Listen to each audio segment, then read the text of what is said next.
Et je précise voilà, que cette réunion est également enregistrée.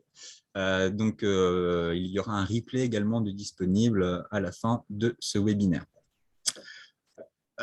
Sans plus tarder, la CRES Pays de la Loire également est bien présente et je laisserai Chloé prendre la parole dans quelques instants. Je vous présente le déroulé du webinaire. Donc, nous allons aborder plusieurs points. Tout d'abord, une présentation de l'économie sociale et solidaire en Pays de la Loire. On va par la suite revenir sur quelques définitions. Achat public durable, achat socialement responsable, achat responsable. Qu'est-ce qu'on entend par tout ça? On reviendra ensuite sur l'origine des achats publics responsables pour mieux comprendre qu'est-ce que c'est et identifier éventuellement quelques pistes d'action pour développer les achats responsables en faveur des acteurs de l'ESS, ce qui me permettra de faire également un focus sur l'insertion par l'activité économique. À la suite, nous verrons également qu'il y a un corpus législatif qui est favorable pour passer à l'action. Et enfin, nous reviendrons sur les différentes étapes et outils en faveur d'un achat public accessible à l'économie sociale et solidaire. Et bien évidemment, tous ces points-là seront également illustrés par 3 retours d'expérience. Et je remercie par avance Enercop Pays de la Loire, la ressourcerie culturelle et l'Office de tourisme du pays d'Anceny et Solipass pour leur témoignage pendant ce webinaire.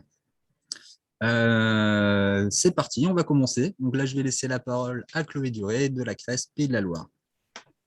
Bonjour à toutes et à tous. Donc, Chloé Duret, je suis responsable du développement économique et des territoires à la CRES. La CRES est également une association qui fédère et représente les acteurs de l'économie sociale et solidaire à l'échelle régionale. Je sais qu'il y a pas mal d'acteurs en présence dans ce webinaire qui ne relèvent pas des Pays de la Loire, mais qui ont une CRES aussi dans leur région vers laquelle ils peuvent se tourner. Nous avons également pour mission de promouvoir l'économie sociale et solidaire et de contribuer à son développement. Et donc, c'est dans ce cadre-là du développement de l'économie sociale et solidaire que nous travaillons actuellement sur comment renforcer les chiffres d'affaires des entreprises de l'ESS et que la thématique des achats responsables nous est apparue comme un peu évidente et donc sur laquelle nous travaillons maintenant depuis presque 2 ans. Je vais vous présenter un petit panorama de ce qu'est l'économie sociale et solidaire, et notamment en Pays de la Loire, en commençant par, si mon PPT veut bien fonctionner, hop, c'est bon. En commençant par vous la définir, donc l'économie sociale et solidaire a fait l'objet d'une loi, donc en 2014, dite loi Hamon, qui a permis de définir un périmètre légal de l'économie sociale et solidaire, mais ça ne veut pas dire que l'économie sociale et solidaire est née en 2014. Non, elle est née plutôt à la moitié du 19e siècle, notamment avec un mouvement mutualiste et coopératif assez fort, puis début du 20e avec l'apparition de la loi 1901 et donc du statut associatif. Ce cadre légal, il vient définir l'ESS comme selon des principes et selon des statuts juridiques. Ces principes, donc la loi dit que l'ESS est un mode d'entreprendre et non un statut juridique et non un secteur d'activité. C'est un mode d'entreprendre qui va se retrouver dans plein de domaines, comme on le verra par la suite. Mais toutes les structures de l'économie sociale et solidaire ont comme principe commun, premièrement, d'avoir une finalité d'intérêt général ou d'intérêt collectif, et donc un but poursuivi autre que le partage des bénéfices. Concrètement, on est sur des structures qui ont une vocation d'utilité sociale la plupart du temps et qui ne sont pas là pour générer uniquement des bénéfices, mais bien pour servir la société. Deuxième principe commun, la lucrativité limitée. Certaines structures sont carrément dans la non-lucrativité, d'autres une lucrativité qui est très encadrée. Et donc, l'enjeu de comment sont partagés les bénéfices, et notamment le fait que la majorité des bénéfices d'une entreprise de l'ESS doit rester en interne de l'entreprise, doit être réinjecté dans le projet, à la fois pour constituer des réserves, mais aussi pour réinvestir dans du personnel, dans des machines, etc., etc. Et puis le troisième grand principe, c'est celui de la gestion démocratique, de la gestion participative. Concrètement, les décisions sont prises sous un principe fort dans l'économie sociale et solidaire, qui est celui de une personne égale une voix. Donc, ce n'est pas parce qu'on détient énormément de parts sociales dans l'entreprise qu'on a plus de pouvoir qu'une personne qui n'aurait qu'une part sociale. Voilà. Ces entreprises de l'économie sociale et solidaire, on va les retrouver dans 5 grands statuts juridiques. Les plus nombreuses, qui sont les associations loi 1901. Toutes les associations font partie de l'économie sociale et solidaire. Les coopératives, et on va refaire un focus juste après sur les associations et les coopératives, puisqu'il y a 15 sortes de coopératives. Les mutuelles, et là, on parle donc des assurances de santé qui respectent le code de la mutualité. Donc, pas toutes ce que dans le langage commun, on appelle les mutuelles, les fondations et les sociétés commerciales de l'économie sociale et solidaire. C'est la loi de 2014 qui va faire rentrer les sociétés commerciales de l'ESS dans l'économie sociale et solidaire, alors qu'auparavant, elle n'y appartenait pas complètement, et donc qui va cadrer ce que sont ces sociétés commerciales de l'ESS. J'y reviendrai juste après. Un petit panorama de l'économie sociale et solidaire dans plein de secteurs d'activité. Donc, concrètement, l'économie sociale et solidaire, vous la croisez au quotidien, dans votre vie personnelle et dans votre vie professionnelle. Ce schéma est pour vous illustrer que quand vous déposez vos enfants le matin dans une crèche interentreprise, une crèche associative, que vous allez retirer de l'argent dans une banque coopérative, ou que vous faites appel à une femme de ménage embauchée par une structure d'aide à domicile, dans une association d'aide à domicile. Dans tous les cas, vous êtes en lien avec l'économie sociale et solidaire. Et donc, finalement, l'économie sociale et solidaire est présente dans énormément de champs d'activité, pour ne pas dire la quasi-totalité. À part l'armement, on peut retrouver des structures de l'ESS dans quasiment tous les secteurs d'activité. Un petit focus statutaire, puisque ce sont les structures avec lesquelles vous êtes les plus à même de travailler demain. Les associations, donc la loi de 1901 cadre ce que c'est qu'une association, et finalement de manière assez légère, puisqu'une association est définie comme une convention par laquelle au moins 2 personnes mettent en commun de façon permanente leur connaissance ou leur activité dans un but autre que de partager des bénéfices. C'est une définition qui est très large et qui fait qu'une association a le droit d'exercer une activité commerciale et même de dégager des bénéfices.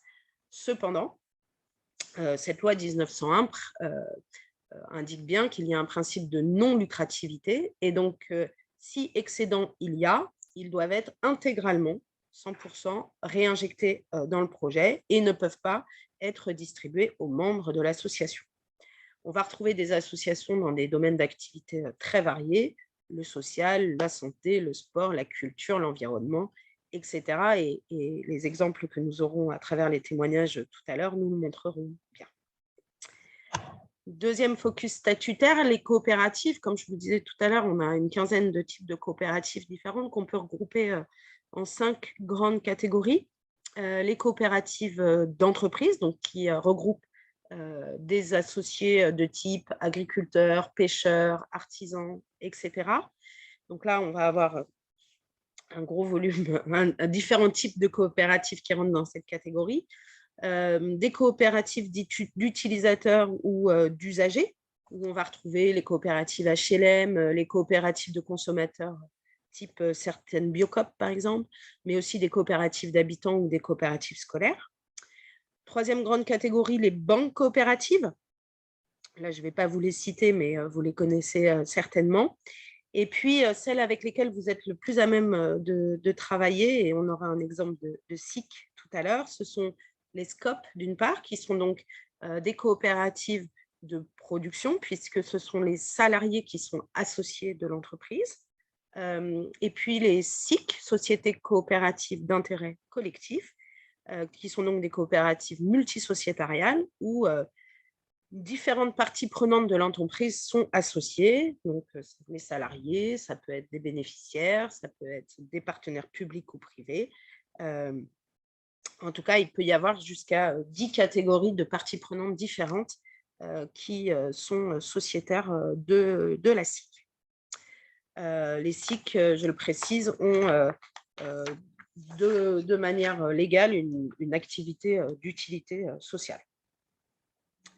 Un petit focus enfin sur les dernières entrantes dans l'ESS depuis 2014, donc les sociétés commerciales de l'économie sociale et solidaire, qui sont des entreprises sous statut classique, SARL, SA, SAS, mais qui s'engagent à respecter les principes qu'on a vus précédemment, donc avoir une gouvernance participative, limiter la lucrativité, puisqu'elles ont l'obligation de mettre en réserve au moins 50% de leurs excédents, et poursuivre une utilité sociale, donc elles doivent avoir au moins une activité d'utilité sociale.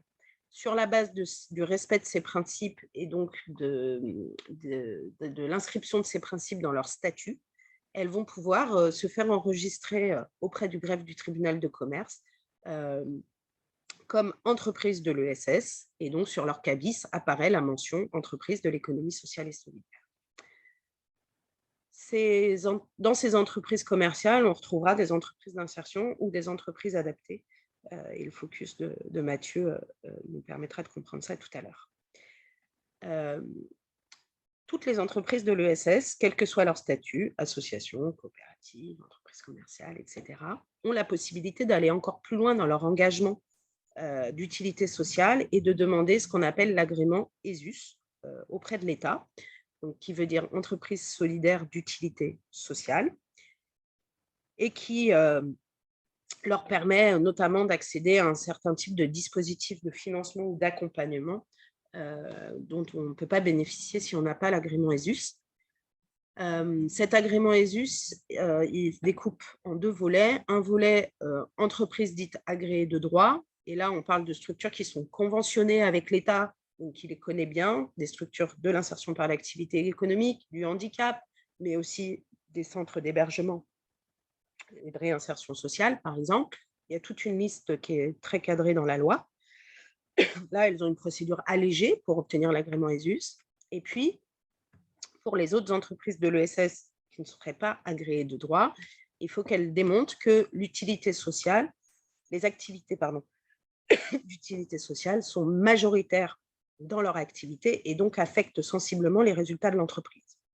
Elles vont devoir aussi limiter l'échelle de salaire, excusez-moi, et s'engager à ne pas mettre leur part sociale sur des marchés financiers.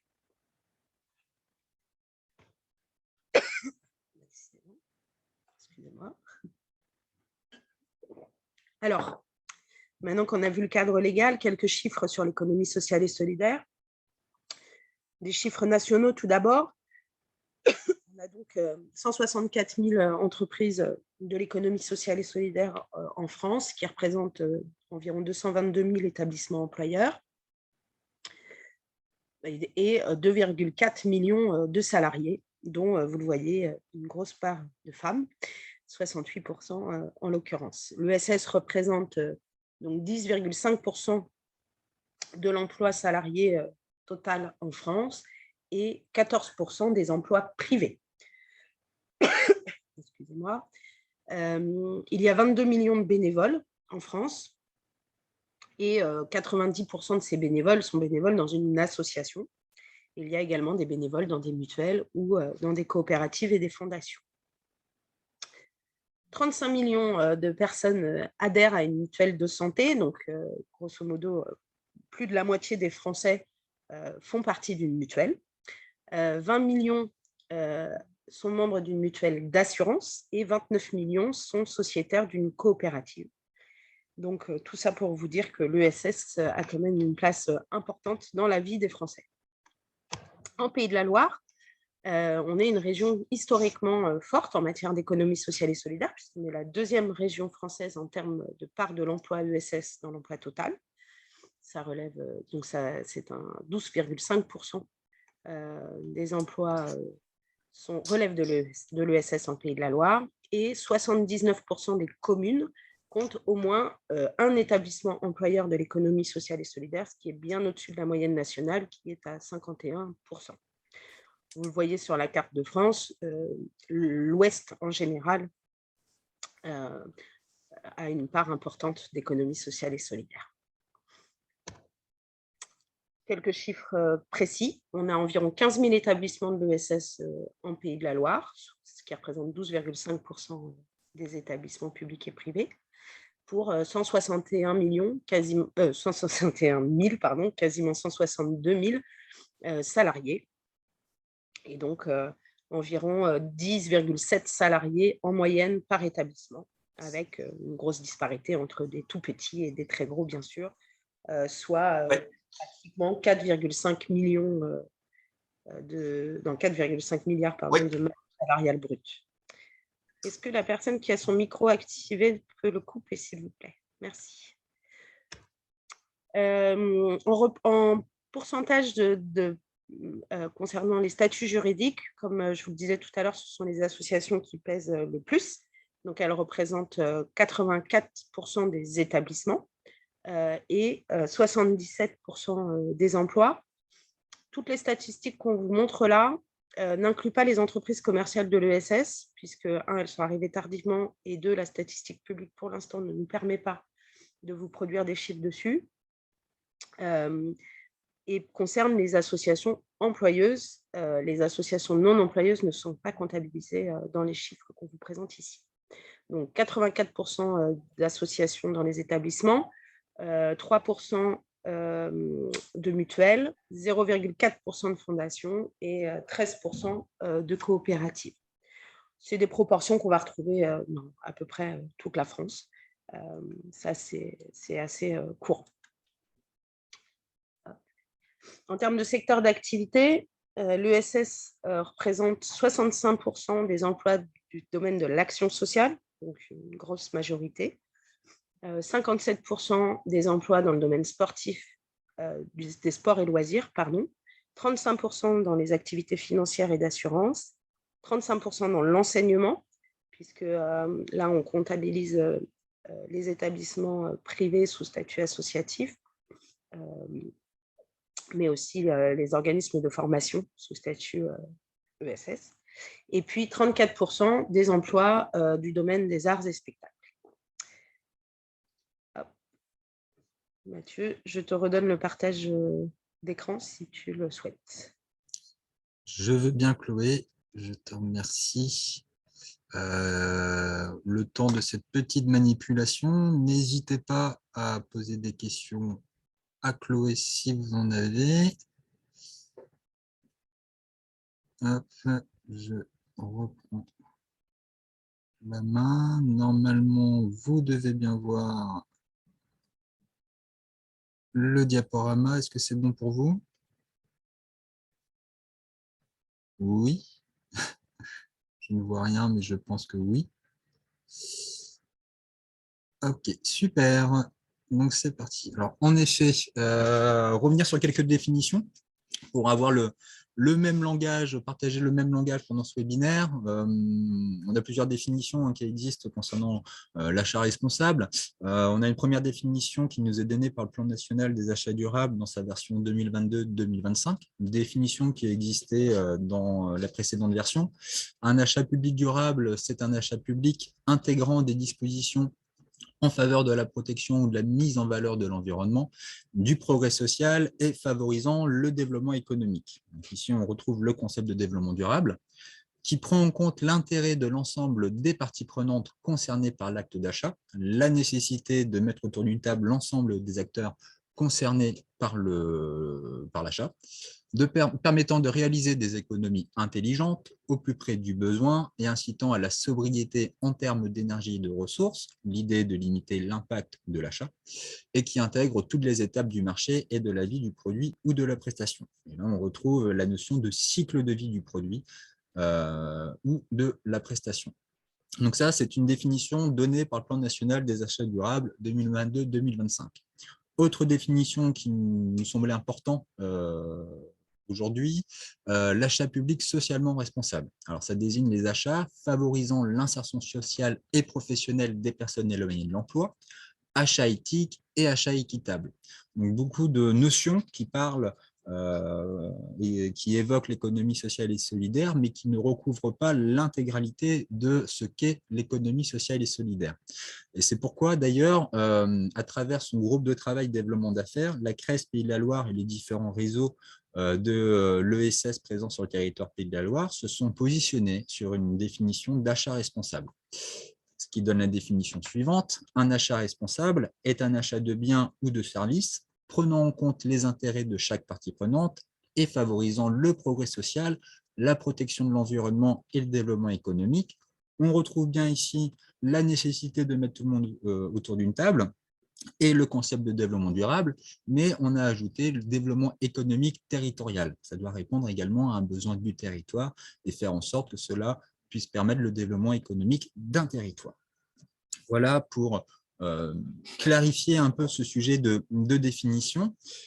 Et lorsqu'on continue à regarder qu'est-ce que c'est aussi la commande publique responsable, il nous semblait aussi intéressant de revenir sur sa construction, son évolution en France. Et l'achat public responsable, en fait, a commencé, les prémices de l'achat public responsable se trouvent dans les années 90, avec une expérimentation de ce qu'on appelle aujourd'hui l'éclose sociale, notamment par la ville de Strasbourg et la région Nord-Pas-de-Calais. Cette expérimentation, issue d'une volonté politique, ça c'est important de le signaler et de le mentionner, était là pour répondre en fait à la problématique du chômage qui était important sur ces territoires-là. Et l'idée ici était d'utiliser la commande publique comme un outil pour faire face à ces difficultés. Et tout part vraiment d'un positionnement, d'une initiative de ces collectivités. C'est que le social, je fais rapide quand même, on est tenu par ce webinaire, ces clauses sociales ont évolué dans le temps, ont été également, on va dire, approuvées par une jurisprudence française et européenne assez importante en la matière, et ce qui a permis son introduction dans le Code des marchés publics. Donc, à travers cette introduction dans le Code des marchés publics, on a ici une reconnaissance également par le législateur. Et cette reconnaissance a permis une certaine sécurité juridique de ce dispositif clause sociale. Clause sociale qui concerne le champ de l'insertion par l'activité économique. Une fois qu'on a trouvé, on va dire, des solutions sur ce sujet-là, on regarde si on peut faire d'autres actions sur d'autres secteurs. Et ici, on s'intéresse au secteur adapté et protégé, en d'autres termes, le secteur de l'handicap. Et en 2006, on voit apparaître les marchés réservés pour le secteur adapté et protégé. Donc, toujours une volonté du législateur de répondre à certaines difficultés, et ici, des personnes qui sont éloignées de l'emploi pour différentes raisons, qu'ils ressortent de l'IAE ou qu'ils ressortent du secteur adapté et protégé. Et ce qui est intéressant également, c'est à partir de 2014, avec la mise en place, la révision de directives européennes. Le droit de la commande publique vient du droit européen, et notamment de ces fameuses directives européennes de 2014, qui ont amené une évolution importante en matière d'achat responsable. Il a fallu attendre à partir de 2015, où ça a été transposé en France, où il y a eu également cette évolution dans le droit français. Et de 2015 à 2019, je vous passe les différentes réformes qu'il y a pu avoir, aujourd'hui, on a un code de la commande publique qui a extrêmement évolué en la matière et qui dépasse aujourd'hui les questions de clause sociale et de marché réservé, avec une prise en compte des objectifs de développement durable dès la définition du besoin, la reconnaissance du critère social dans un marché public et également une évolution sur les marchés réservés, mais j'y reviendrai tout à l'heure. Et parallèlement, la loi ESS de 2014 qu'évoquait également Chloé et la loi de transition énergétique de 2015 ont mis en place les schémas de promotion des achats socialement et écologiquement responsables, dont une obligation pour les acheteurs publics qui ont un montant d'achat équivalent ou supérieur à 100 millions d'euros d'achats hors taxes par an, doivent mettre en place un schéma de promotion des achats socialement et écologiquement responsables, qui est une stratégie, en fait, une stratégie d'achat permettant de développer les achats responsables au sein de sa structure. Et ce qui est également intéressant, j'aurais pu continuer la flèche, on a également cette évolution sur ces SPASA, une évolution qui est apparue dernièrement, où le montant a été descendu à 50 millions et les collectivités, les acheteurs publics qui ont un montant d'achat par an qui équivaut à 50 millions d'euros hors taxe, on est toujours en hors taxe dans les marchés publics, devront mettre en place un schéma de promotion des achats socialement et écologiquement responsables. Et là, si je ne dis pas de bêtises, à partir de 2023.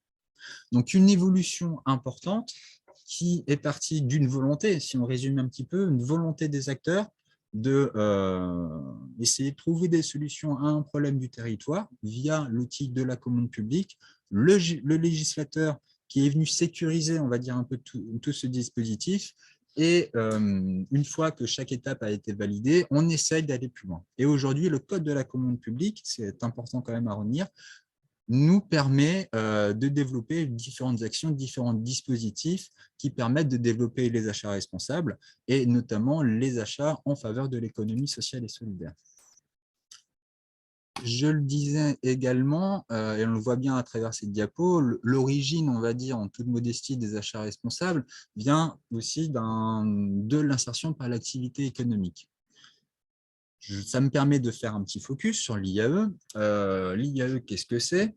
Quel est l'objectif de l'insertion par l'activité économique?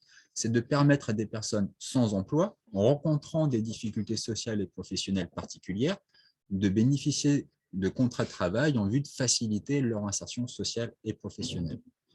Pour résumer, l'IAE va permettre à des personnes éloignées de l'emploi de monter en compétences à travers une activité économique support. Donc là, la commande publique a toute son importance. Donc, une montée en compétences à travers cette activité économique, complétée par un accompagnement social et professionnel. Et ce qui est intéressant, c'est que derrière tout cet accompagnement va permettre aussi de contribuer au développement du territoire. Parce que les structures qui vont accompagner ces personnes produisent des biens et des services qui correspondent aux besoins du territoire et ça permet la coopération entre différents acteurs. Et le résultat final, ça permet de remettre une personne sur le marché de l'emploi et notamment de l'emploi d'un territoire. Donc, l'objectif vraiment de ce qui est intéressant aussi, c'est on sait la commande publique, j'ai envie de dire, c'est attarder à travailler sur ce sujet-là pour répondre à une difficulté, à une politique publique qui n'est pas forcément en lien avec la commande publique, mais à essayer de trouver des solutions pour accompagner l'IAE et la soutenir à travers les marchés publics, la commande publique. Et quand on regarde un peu plus ce qu'est l'IAE, c'est 4 outils.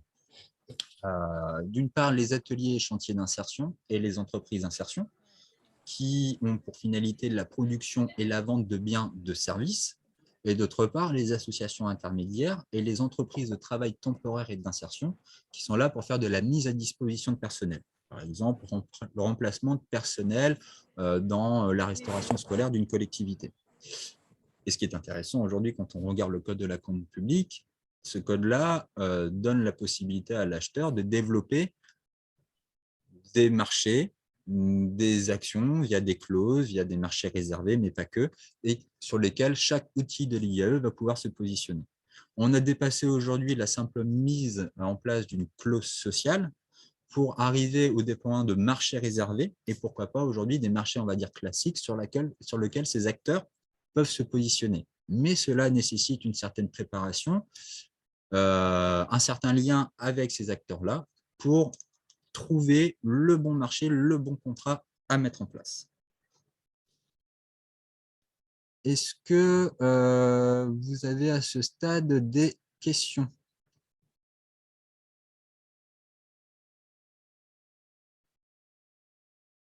Non, n'hésitez pas. Il n'y a pas de questions dans le chat. Pas de questions? Ok, La main. très bien. Bah, je continue alors.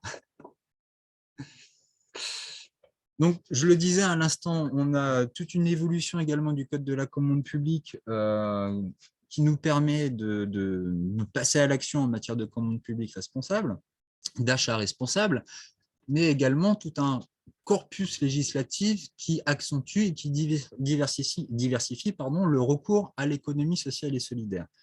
Parallèlement, il y a d'autres lois qui sont venues alimenter les achats responsables et notamment qui ont mis en place certaines obligations pour les acheteurs publics.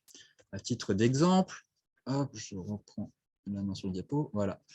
En 2015, la loi de transition écologique pour une croissance verte a mis en place cette obligation. Au moins 70% des matières et déchets produits sur les chantiers de construction ou d'entretien routier, dont l'État et les collectivités sont maîtres d'ouvrage, devront être employés ou orientés vers le recyclage ou les autres formes de valorisation matière. Secteur d'activité où énormément d'acteurs de l'ESS sont présents. Autre loi, la loi anti-gaspillage et économie circulaire, qui ici va s'attarder par exemple à la question de biodéchets. Beaucoup d'acteurs de l'économie sociale et solidaire ont développé des solutions en la matière. Une obligation qui oblige aussi aujourd'hui les acheteurs à acquérir des biens issus du réemploi, de la réutilisation ou qui intègrent des matières recyclées. Beaucoup également d'acteurs de l'ESS ont développé des solutions sur ce sujet. Une évolution, la loi ASAP sur les marchés réservés, mais j'y reviendrai tout à l'heure. En 2021, la loi climat et résilience qui vient renforcer les SPASER que j'ai évoqué tout à l'heure. De nouvelles obligations en matière liées au domaine social concernant les marchés publics, concernant les concessions. Donc, qui viennent renforcer encore plus l'achat responsable. Et enfin, le plan national des achats durables, alors certes, qui n'est pas une loi, qui n'est pas obligatoire pour les acheteurs publics, mais qui vient, j'ai envie de dire, fixer un cap en matière d'achat responsable et avec des objectifs intéressants à atteindre. Et quand on regarde la dernière version, on a ces objectifs-là. D'ici 2025, 100% des contrats de la commande publique ont au moins une considération environnementale et 30% une considération sociale. Considération, on entend une clause d'exécution, un critère d'analyse, bref, tout dispositif qui permet d'améliorer l'aspect environnemental ou l'aspect social de son marché public. On voit bien aujourd'hui que, au-delà du code de la commande publique, le législateur s'est saisi de la question, amène de plus en plus d'obligations pour les acheteurs en matière d'achat responsable sur lesquels les acteurs de l'ESS se sont positionnés. Est-ce que c'est bon pour vous? Toujours pas de questions à ce stade. Je continue. Et donc, on a ce code de la commande publique, ce corpus législatif qui nous permet de nous dire c'est bon, on peut y aller, tous les voyants sont en vert, j'ai envie de dire. Et quand on regarde encore plus la commande publique, on s'aperçoit qu'il y a plusieurs donneurs d'ordre. Il n'y a pas que les collectivités, il n'y a pas que les EPCI qui font des marchés publics. Il y a aussi l'État, les bailleurs sociaux, les hôpitaux. Donc, autant d'acteurs qui peuvent développer des achats responsables. Et également, la commande publique concerne différents secteurs d'activité. Le bâtiment, le logement, l'environnement, le scolaire, le numérique, la communication. Et ce que je fais le lien avec la présentation de Chloé sur l'ESS, autant de secteurs que couvrent les acteurs de l'économie sociale et solidaire. Donc, ça pour dire qu'aujourd'hui, en tout cas sur le territoire des Pays de la Loire, vous pouvez avoir une réponse de la part de l'économie sociale et solidaire en matière de commande publique. Mais je suis plutôt sur un discours, on va dire, positif là-dessus. Mais évidemment, on ne peut pas faire tout et n'importe quoi. Parce que la commande publique, hop, c'est aussi c'est un ensemble de contrats qui est passé par les acheteurs publics pour satisfaire leurs besoins. Ça, c'est important à retenir. On est là pour satisfaire le besoin des acheteurs publics. Ces contrats-là sont de deux ordres, les marchés publics, travaux, services, fournitures, et les contrats de concession, qu'on peut également appeler délégation de services publics. Tous ces contrats sont soumis au Code de la commande publique qui est applicable depuis 2019, et notamment ses principes directeurs. C'est ça qui va différencier la commande publique de l'achat privé. Ces principes directeurs sont la liberté d'accès à la commande publique, l'égalité de traitement des candidats, la transparence des procédures, et j'ai envie d'ajouter aujourd'hui l'atteinte des objectifs de développement durable. Lorsqu'un acheteur public passe un marché, et peu importe son montant, parce que je le rappelle, un marché public commence à partir de 1 euro, il a en tête ses principes directeurs. Et notamment des points de vigilance, la préférence géographique est interdite, le localisme est interdit, on ne peut pas comment dire, notifier un marché à une entreprise parce qu'elle est présente sur son territoire. Et toutes les actions, les dispositifs que vous allez mettre en place dans un marché public doivent respecter le lien avec l'objet du marché et ses conditions d'exécution. Et ça, c'est extrêmement important et c'est souvent rappelé par la jurisprudence, notamment lorsqu'on essaye de développer des achats responsables, et j'ai envie de dire en lien avec le domaine social. Ça a été rappelé notamment par une jurisprudence du Conseil d'État en 2018 concernant Nantes Métropole et la mise en place d'un critère RSE. Le Conseil d'État a jugé que l'analyse qui était faite de ce critère RSE était trop large et on interrogeait la politique générale de l'entreprise, ce qui est interdit par le code de la commande publique, ce qui ne veut pas dire que le critère RSE est interdit, mais ce critère RSE doit être en lien avec l'objet du marché et ses conditions d'exécution.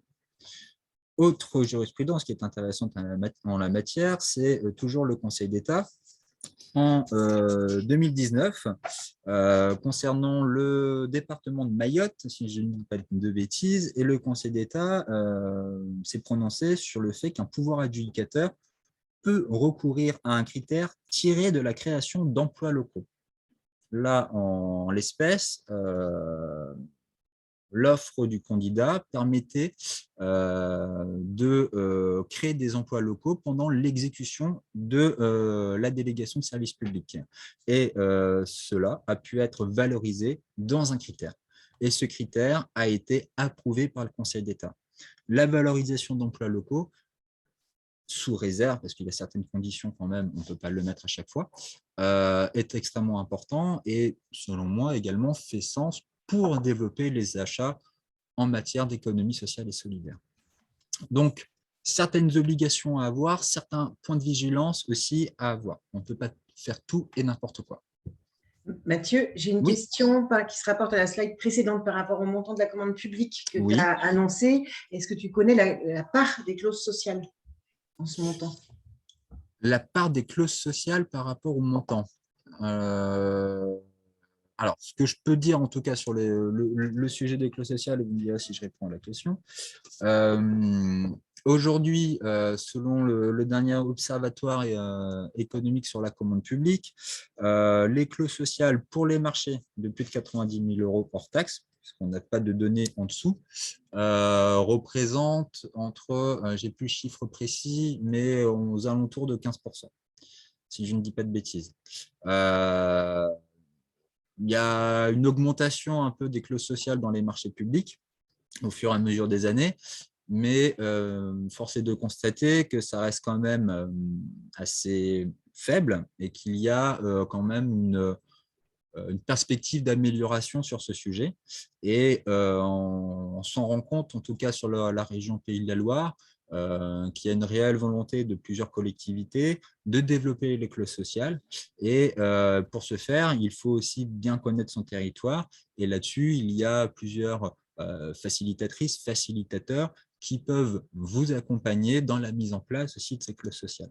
Donc aujourd'hui, beaucoup de collectivités, en tout cas sur la région Pays de la Loire, mettent en place des clauses sociales dans les marchés publics. On les retrouve surtout sur les marchés de travaux. Néanmoins, elles méritent d'être un peu plus développées et également dans les marchés et également de les diversifier dans différents secteurs d'activité. Aujourd'hui, la grande part, ce que je disais, c'est les marchés de travaux. Ça va de plus en plus aussi dans les marchés de services, très peu dans les marchés de fourniture, ce qui peut tout à fait se comprendre. Il y a aussi cette volonté de diversifier la clause sociale. Je ne sais pas si j'ai répondu précisément à la question, mais ce qu'il faut retenir, c'est qu'on peut faire mieux. Y a-t-il d'autres questions? Il y avait une remarque plutôt disant que la valorisation des clauses sociales se faisait surtout en nombre d'heures réalisées, peut-être qu'en montant. Et sinon, une demande sur la possibilité d'avoir les références exactes de la jurisprudence dont tu as parlé sur Mayotte. Oui, sans souci. On l'ajoutera sans doute dans le PPT à ce moment-là. C'est Conseil d'État, 20 décembre 2019, et je retrouverai, je crois que c'est le département de Mayotte, mais oui, je le repréciserai. C'est tout bon. C'est bon? OK.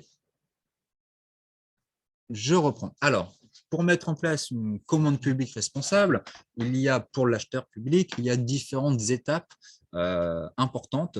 Et bien évidemment, les étapes que je vais vous présenter, nous sommes dans un monde idéal où il y a une réelle aussi volonté de mettre en place cette commande publique responsable et tout se passe bien dans les différents services. Ce qui ne veut pas dire qu'on ne peut rien faire. La première étape, afficher une volonté politique. Extrêmement important. Cette volonté politique, derrière, c'est la mise en place d'objectifs qui sont réalisables et qui sont atteignables. Cette volonté politique, elle peut se traduire de différentes manières. J'en parlais tout à l'heure de SPASER, notamment pour les collectivités qui y sont soumises, mais les collectivités qui ne sont pas soumises à ce SPASER peuvent très bien aussi en mettre en place un. Vous pouvez mettre en place une charte pour une commande publique responsable ou l'afficher, votre volonté de développer la commande publique responsable, par exemple, à travers un PCAET.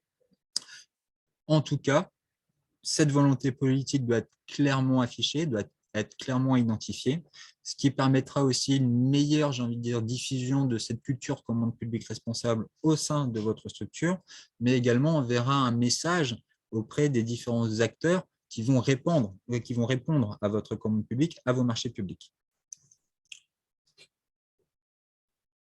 Autre étape, c'est une organisation interne à avoir. Et quand je dis organisation interne, ça envoie à la formation des agents sur l'économie sociale et solidaire. Qu'est-ce que c'est? Qu'est-ce que ça recouvre? C'est identifier les marchés publics dont l'économie sociale et solidaire peut être un enjeu. Lister ses fournisseurs économie sociale et solidaire, notamment les sous-traitants. Et je sais que dans une direction de la commande publique, il n'y a pas forcément de regard sur les sous-traitants, mais ici, c'est extrêmement important pour voir vraiment quels sont les acteurs qui sont présents sur son territoire.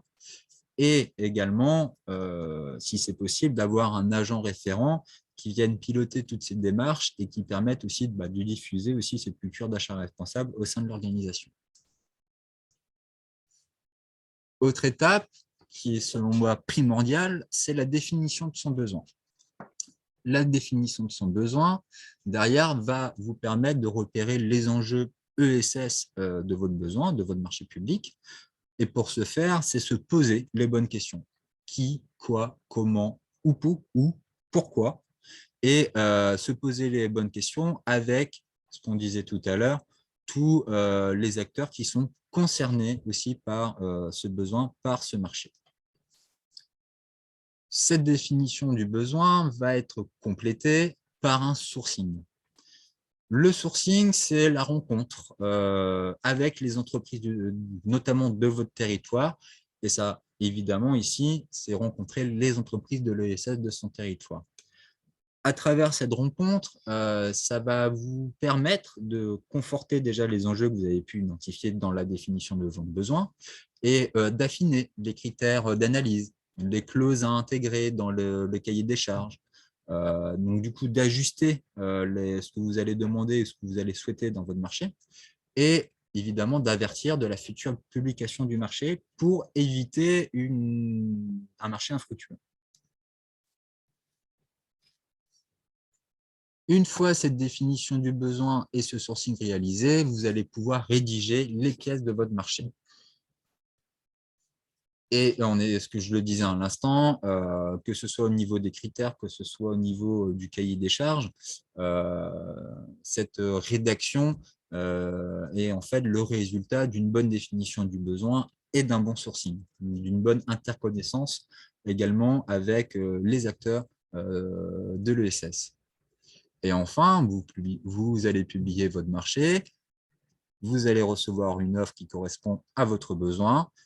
Et l'étape importante, c'est de suivre l'exécution de son marché et enfin d'évaluer son marché.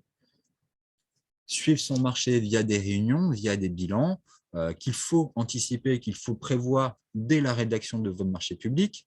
Et derrière, c'est évaluer son marché afin d'être dans une démarche d'amélioration continue, voir si on peut mettre en place de nouvelles exigences, si on peut faire évoluer un critère d'analyse, et ce qui va permettre d'alimenter les nouveaux objectifs politiques. Et on est dans cette boucle vertueuse, j'ai envie de dire, au final. Est-ce qu'à ce stade, y a-t-il des questions? Pas de questions. Pas de questions. C'est parfait. Pour illustrer un peu ces différentes étapes, j'appelle sur cette table virtuelle Nicolas Gézéquel, d'Enercop Pays de la Loire. Nicolas, es-tu là? Tu te connectais, s'il te plaît?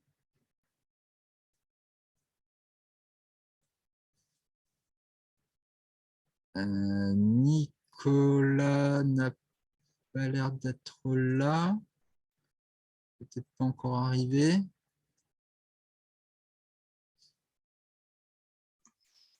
Je ne le vois pas dans les participants. D'accord, je n'ai pas eu de message.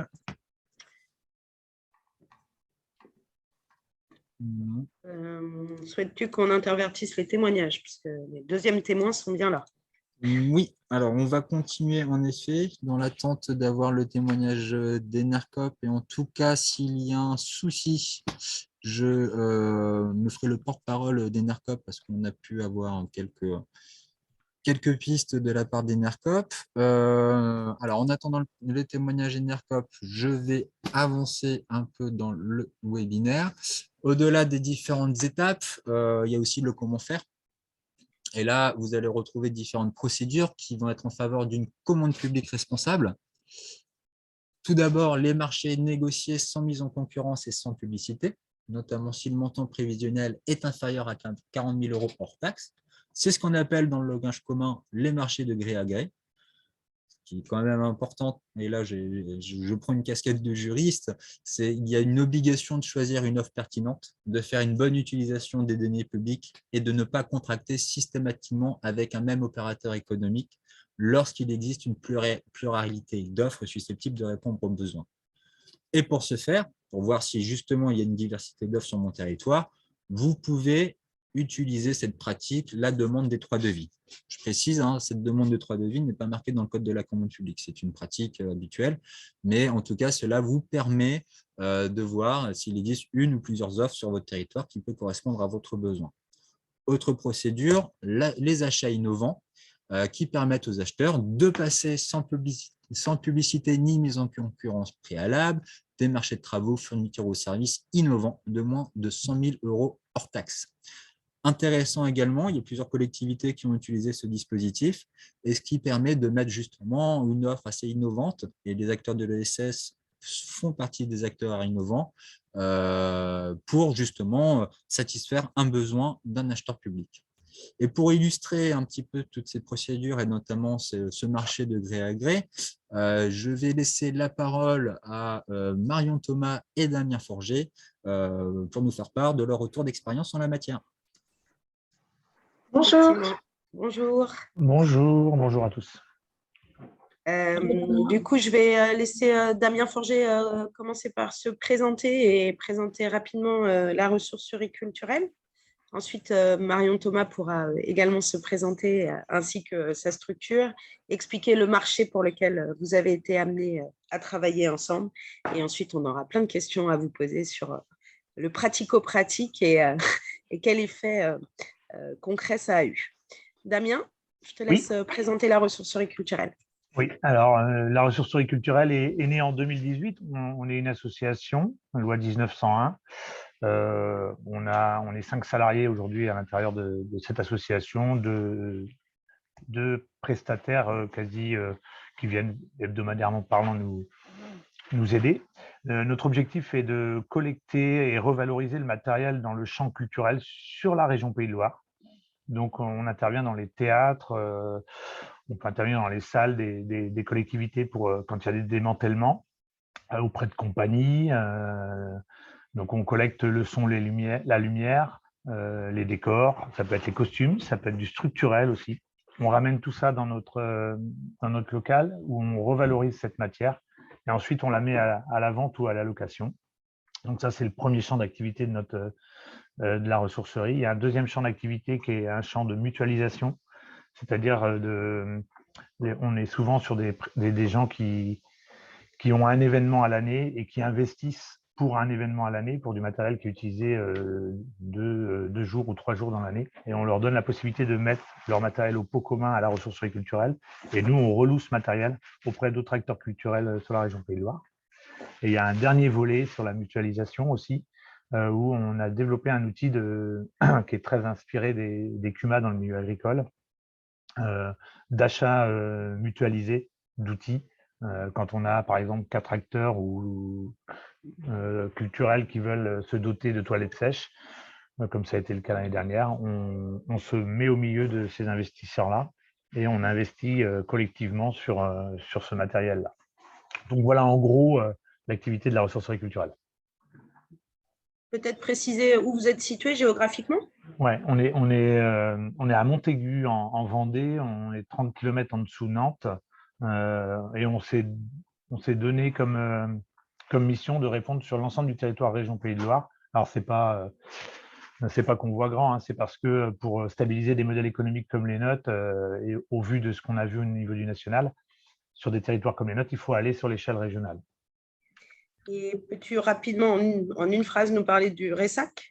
Ouais, c'est parce que quand on a créé en 2018 cette ressourcerie culturelle, on a été s'inspirer de 2 autres ressourceries en France, la ressourcerie du spectacle à Vitry-sur-Seine et Artstock, qui est basée à Blajan en Occitanie.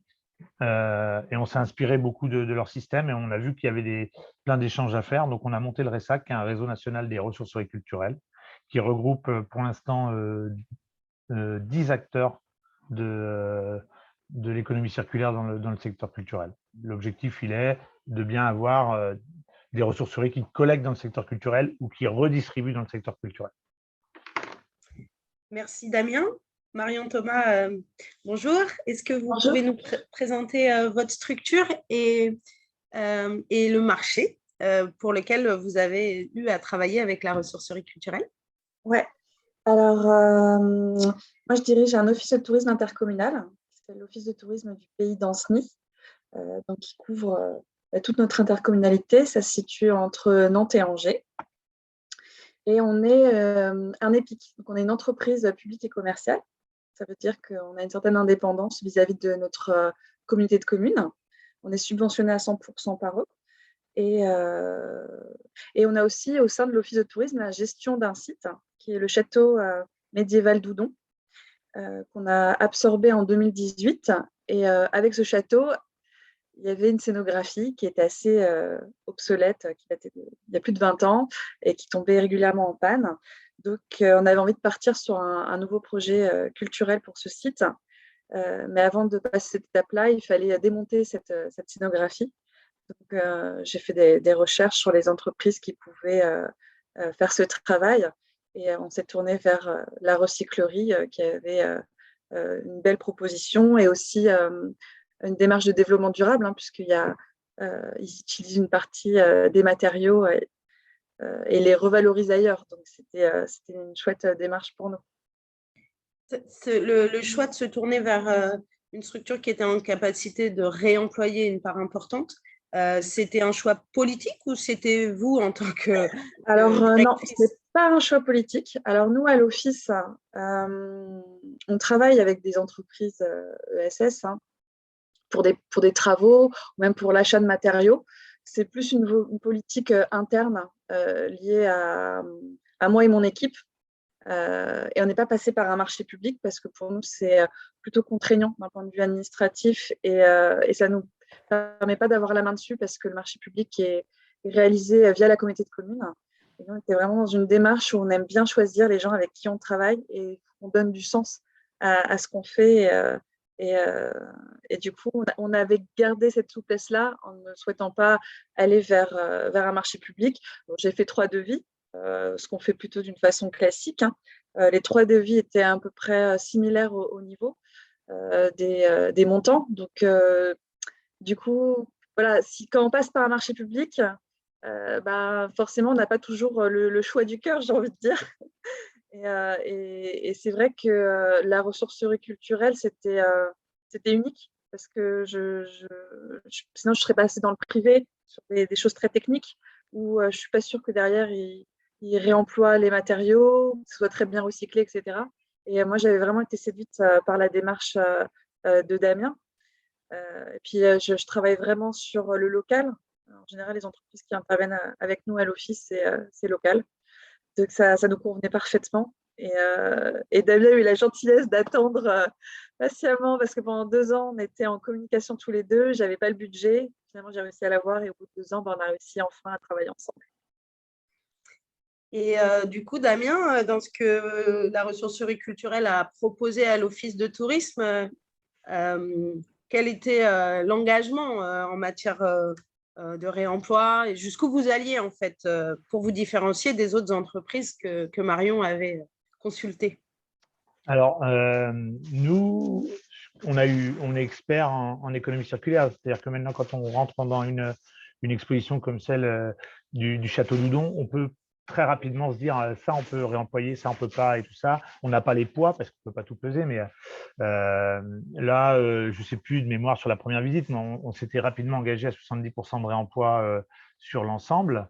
Donc derrière, dans notre technique à nous, on va avec des techniciens qui sont liés au réemploi.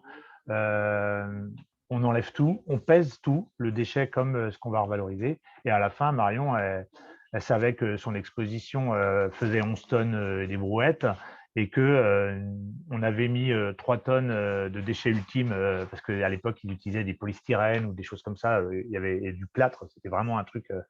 mais que le reste, on s'engageait à le réemployer dans l'année, voire les 2 ans, parce qu'il y a des flux un peu spécifiques. Donc, et en plus de ça, nous, on avait un chantier de scénographie avec l'ADEME qui s'ouvrait, dans lequel la matière qui était utilisée à Houdon était la matière première de cette exposition. Donc, on savait déjà que il y avait 4,5 tonnes de bois qui repartaient sur une revalorisation directe. Donc, après, ce qu'il faut se dire, c'est que je ne sais pas, Marion, sur les 3 devis, s'il y a un engagement à 70% de réemploi de l'exposition et si c'est mis dans le cahier des charges, il n'y a personne, à part nous, aujourd'hui, on peut s'en vanter, qui pouvons aller pousser là-dessus. Non, mais c'est clairement, tu étais le seul à faire cette proposition-là. Donc, mais ça, c'est la partie qu'on parlait peut-être d'achat innovant. Enfin, quand c'est quelque chose, notre activité est née en 2018. On est 3 ressourceries en France à pouvoir faire ça aujourd'hui. Il y en a Artstock intervient sur les Fashion Week où il y a 17 semis de collecte en entier.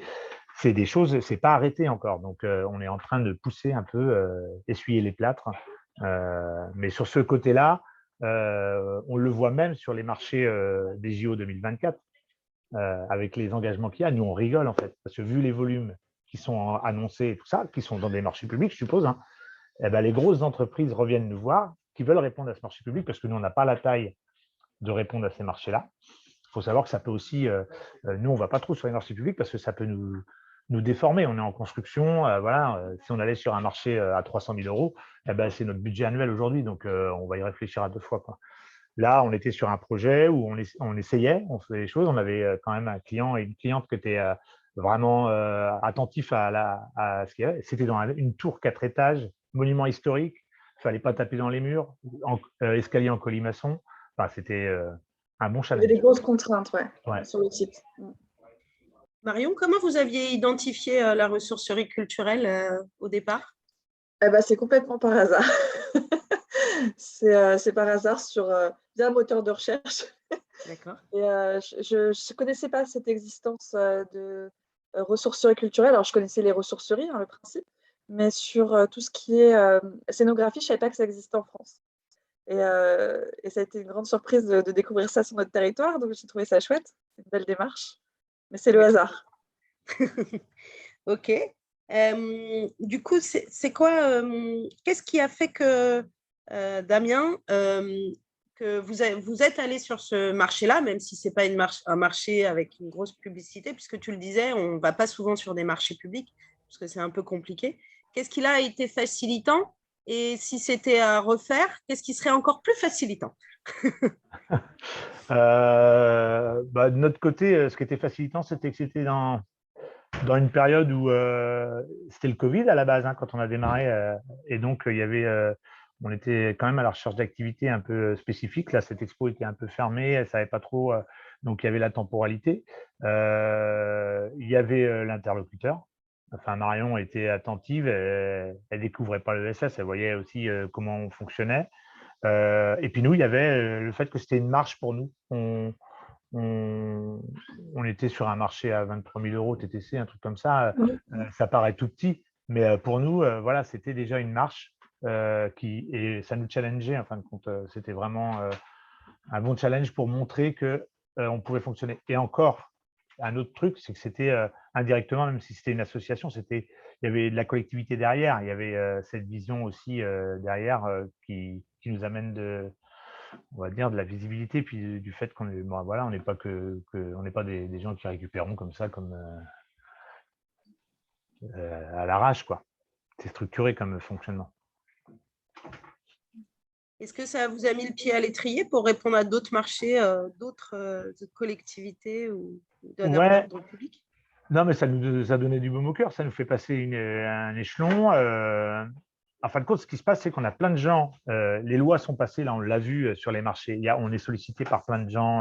La dernière en date, c'était cette semaine avec Vendée Tourisme, qui a déjà une réflexion environnementale, mais qui veut pousser plus loin sa réflexion environnementale. Et il n'y a pas les acteurs pour le faire. Refaire un salon en éco-conception, aujourd'hui, de 500 mètres carrés, personne ne peut y répondre à cet appel-là. Soit nous, on se met à y répondre, et ça transforme un peu notre projet, ou soit on va aller avec des entreprises standards qui répondent à ces appels d'offres, mais qui ne sont pas du tout orientées sur l'économie circulaire. Et donc, on ne sait pas trop comment se positionner par rapport à ça aujourd'hui. Nous, on est très, très attirés. De toute façon, on est sollicité tout le temps parce que maintenant, on est ciblé comme ça, quoi. Mais on y va doucement aussi, quoi. Ça nous fait peur, nous, les marchés, hein. Ok, merci beaucoup Damien et Marion. J'ai vu la question du chat et je vais y répondre. Et n'hésitez pas à poser d'autres questions à nos témoins si ce marché vous intrigue, cette collaboration vous intrigue. Par rapport au sourcing des acteurs, on va vous en parler à la toute fin du webinaire, mais il existe aujourd'hui un certain nombre d'outils pour sourcer des acteurs, notamment dans le champ de la transition écologique qui relève de l'économie sociale et solidaire. Mais promis, je renvoie la question à la fin du webinaire. Est-ce qu'il y a des questions à Damien et Marion par rapport à leur témoignage?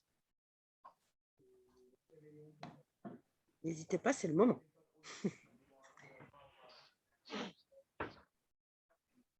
S'il n'y en a pas pour le moment, ça a l'air d'être bon. On pourra revenir dessus à la fin du webinaire si vous le souhaitez. Merci beaucoup Marion, merci beaucoup Damien pour ce témoignage. Sans plus tarder, je vous propose de passer au témoignage d'Enercop Pays de la Loire. Nicolas, es-tu là? Je suis là. Bonjour Nicolas. Bonjour Mathieu, bonjour à tous. Alors en effet, pour resituer un peu ton retour d'expérience, je venais permet de présenter les différentes étapes d'une commande publique responsable, notamment l'étape définition du besoin, sourcing, rédaction des pièces d'un marché public et l'importance aussi de ces différentes étapes. Et le témoignage d'Enercop Pays de la Loire était justement intéressant en la matière. Avant de rentrer dans le vif du sujet, je vais te laisser te présenter et présenter Enercop Pays de la Loire. Ok, pas de souci. Juste une question pratico-pratique, mais à l'écran, je vois encore un diaporama. Enfin, je ne sais même pas si je suis Oui, vu à l'écran, mais si. Alors, on te voit ok, bien, on t'entend on me voit. bien, il y D'accord. a un diaporama, il y a pas de... Ok, ok. tout se passe bien. Alors, donc, je fais partie d'Enercop Pays de la Loire depuis un peu moins de 2 ans. Sur un poste d'abord de commercial en charge des clients professionnels et depuis peu un poste un peu plus large qui inclut des missions d'administration, de gestion. Mais je vais aussi j'aurais dû commencer par présenter Enercop. Donc, Enercop, c'est un réseau de coopératives dont le métier principal, c'est la fourniture d'électricité, une électricité renouvelable basée sur une relation directe avec des producteurs indépendants basés en France. Enercop est né en 2005 et j'ai bien parlé d'un réseau puisque ce n'est pas une coopérative mais 11 aujourd'hui. La coopérative nationale qui est donc Enercop, la première à avoir été fondée, et 10 coopératives régionales, Pays de la Loire étant la dernière des 10 à avoir été créée sur les 10 dernières années à peu près, un peu plus. Nous, on est les derniers, donc créés en 2018. Comme je disais, notre principale activité, c'est la fourniture d'électricité, c'est-à-dire qu'on a un rôle un peu d'intermédiaire entre des producteurs à qui on achète l'électricité et des consommateurs à qui on la revend. On a 400 producteurs, un peu plus de 100 000 consommateurs. Donc voilà, ça c'est le cœur de métier. Après, on développe de plus en plus d'autres activités connexes, notamment le conseil énergétique pour accompagner nos clients sur la réduction de leur consommation ou le développement de projets de production. Par exemple, une entreprise qui va installer des panneaux photovoltaïques en toiture, voilà, on l'accompagne sur ce type de projet. Et dans une logique de remonter des filières, si on peut dire, on commence à développer nos propres moyens de production. Mais ça reste encore voilà, une toute petite fraction de notre approvisionnement, mais c'est une ambition très forte pour l'avenir. Voilà, en quelques mots. Merci Nicolas. Alors pour revenir sur le sujet de la commande publique, si je ne dis pas de bêtises, 2015-2016, il s'est passé pas mal de choses sur le secteur de l'énergie en termes d'électricité et de gaz. Ces secteurs-là se sont ouverts à la commande publique. Et justement, comment Enercop a pu développer son activité commande publique, Enercop Pays de la Loire, hein, j'entends. Comment ça s'est passé? Comment vous avez pu bénéficier, j'ai envie de dire, de cette ouverture à la commande publique? Donc effectivement, Enercop est né dans un contexte où le marché de l'électricité se libéralisait, donc le monopole d'EDF était progressivement réduit et les segments de marché ont été progressivement ouverts à la concurrence. Donc les collectivités publiques ont été soumises à l'obligation de mettre en concurrence leurs fournisseurs à partir effectivement, du milieu des années 2010. Donc ça n'a pas été un secteur d'activité sur lequel on allait au départ, puisqu'il y avait pas d'ouverture à la concurrence, mais c'est arrivé quand Enercop avait déjà une dizaine d'années. Ce qui s'est passé en fait en Pays de la Loire, c'est que on a remporté le premier grand marché public qu'Enercop a remporté, ça a été celui de Nantes Métropole. Et à ce moment-là, il se trouve qu'Enercop Pays de la Loire n'existait pas encore. Et ça a été un des facteurs décisifs d'ailleurs pour la création d'Enercop Pays de la Loire. Nantes Métropole a été est toujours d'ailleurs une collectivité assez pionnière sur ces achats d'électricité pour aller chercher autre chose que du prix, mais justement valoriser des choses différentes comme la dimension renouvelable. Et donc, sur leur premier grand marché qu'ils ont lancé en 2016, ils ont prévu un lot spécifique basé sur une autre logique que la recherche du meilleur prix. Et justement, l'appellation qu'on utilise souvent dans le secteur, c'est la notion de l'eau à haute valeur environnementale. C'est une expression dont il faut se méfier parce que sur le secteur agricole, elle a un tout autre sens. Mais en électricité, c'est l'idée de valoriser des sources de production renouvelables assez ambitieuses. Je ne rentre pas trop dans les détails, ça peut être technique. Et donc, Nantes Métropole a été un peu pionnière sur le secteur en prévoyant un lot spécifique dans son marché. Sur l'essentiel de ses besoins, la grande majorité, elle allait chercher du prix, des prestations assez classiques. Et sur ce lot spécifique, elle l'a ouvert à des projets un peu plus ambitieux de fournisseurs comme nous qui vont aller chercher des sites de production renouvelables et porter une ambition globale sur la transition énergétique. Donc Enercop a remporté ce lot en 2016 et pour nous, ça a été vraiment, on a monté une marche assez haute, assez importante avec ce marché public, à la fois en termes de volume, puisque tout à coup, on a eu 500 ou 600 compteurs de Nantes Métropole à intégrer d'un coup à une date précise, hein. En général, c'est au 1er janvier qu'on bascule d'un fournisseur à un autre. Et donc ça, c'était un enjeu de volume, donc de traitement de masse qu'il fallait faire en respectant des délais extrêmement contraints, parce qu'il ne faut pas qu'il y ait de rupture d'alimentation électrique, bien sûr.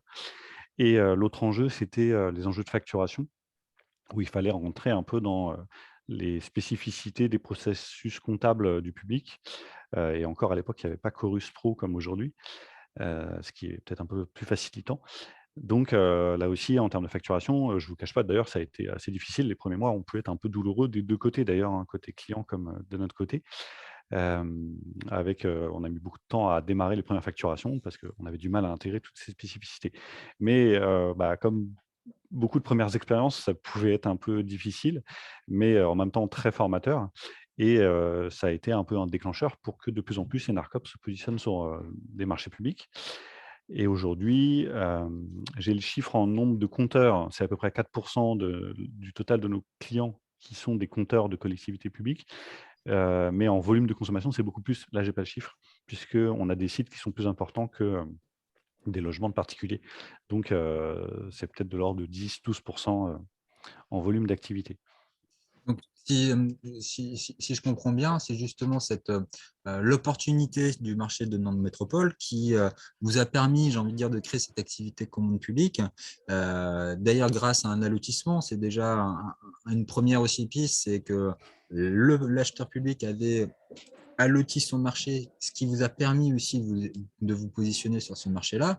Et ce que tu signalais, les débuts n'ont pas forcément été évidents. Il a fallu également se structurer, je suppose monter en compétence aussi sur ces sujets-là, acquérir certaines notions aussi sur les questions de marché public. Tu parlais de facturation, par exemple, tout à l'heure. Aujourd'hui, avec un peu de recul, quel est le positionnement un peu d'Enercop dans sa relation avec l'acheteur public? Qu'est-ce que vous faites justement pour montrer que vous êtes là et que vous pouvez intervenir dans le secteur de l'énergie et particulièrement celui de l'électricité? Alors, c'est une question qui rappelle pas mal de choses. Déjà, Nantes Métropole, ça a été formateur et ça a été aussi un exemple qui nous a permis aussi de nous crédibiliser vis-à-vis d'autres collectivités publiques et de montrer aussi à d'autres collectivités publiques qu'on peut acheter de l'électricité en valorisant d'autres choses que le prix.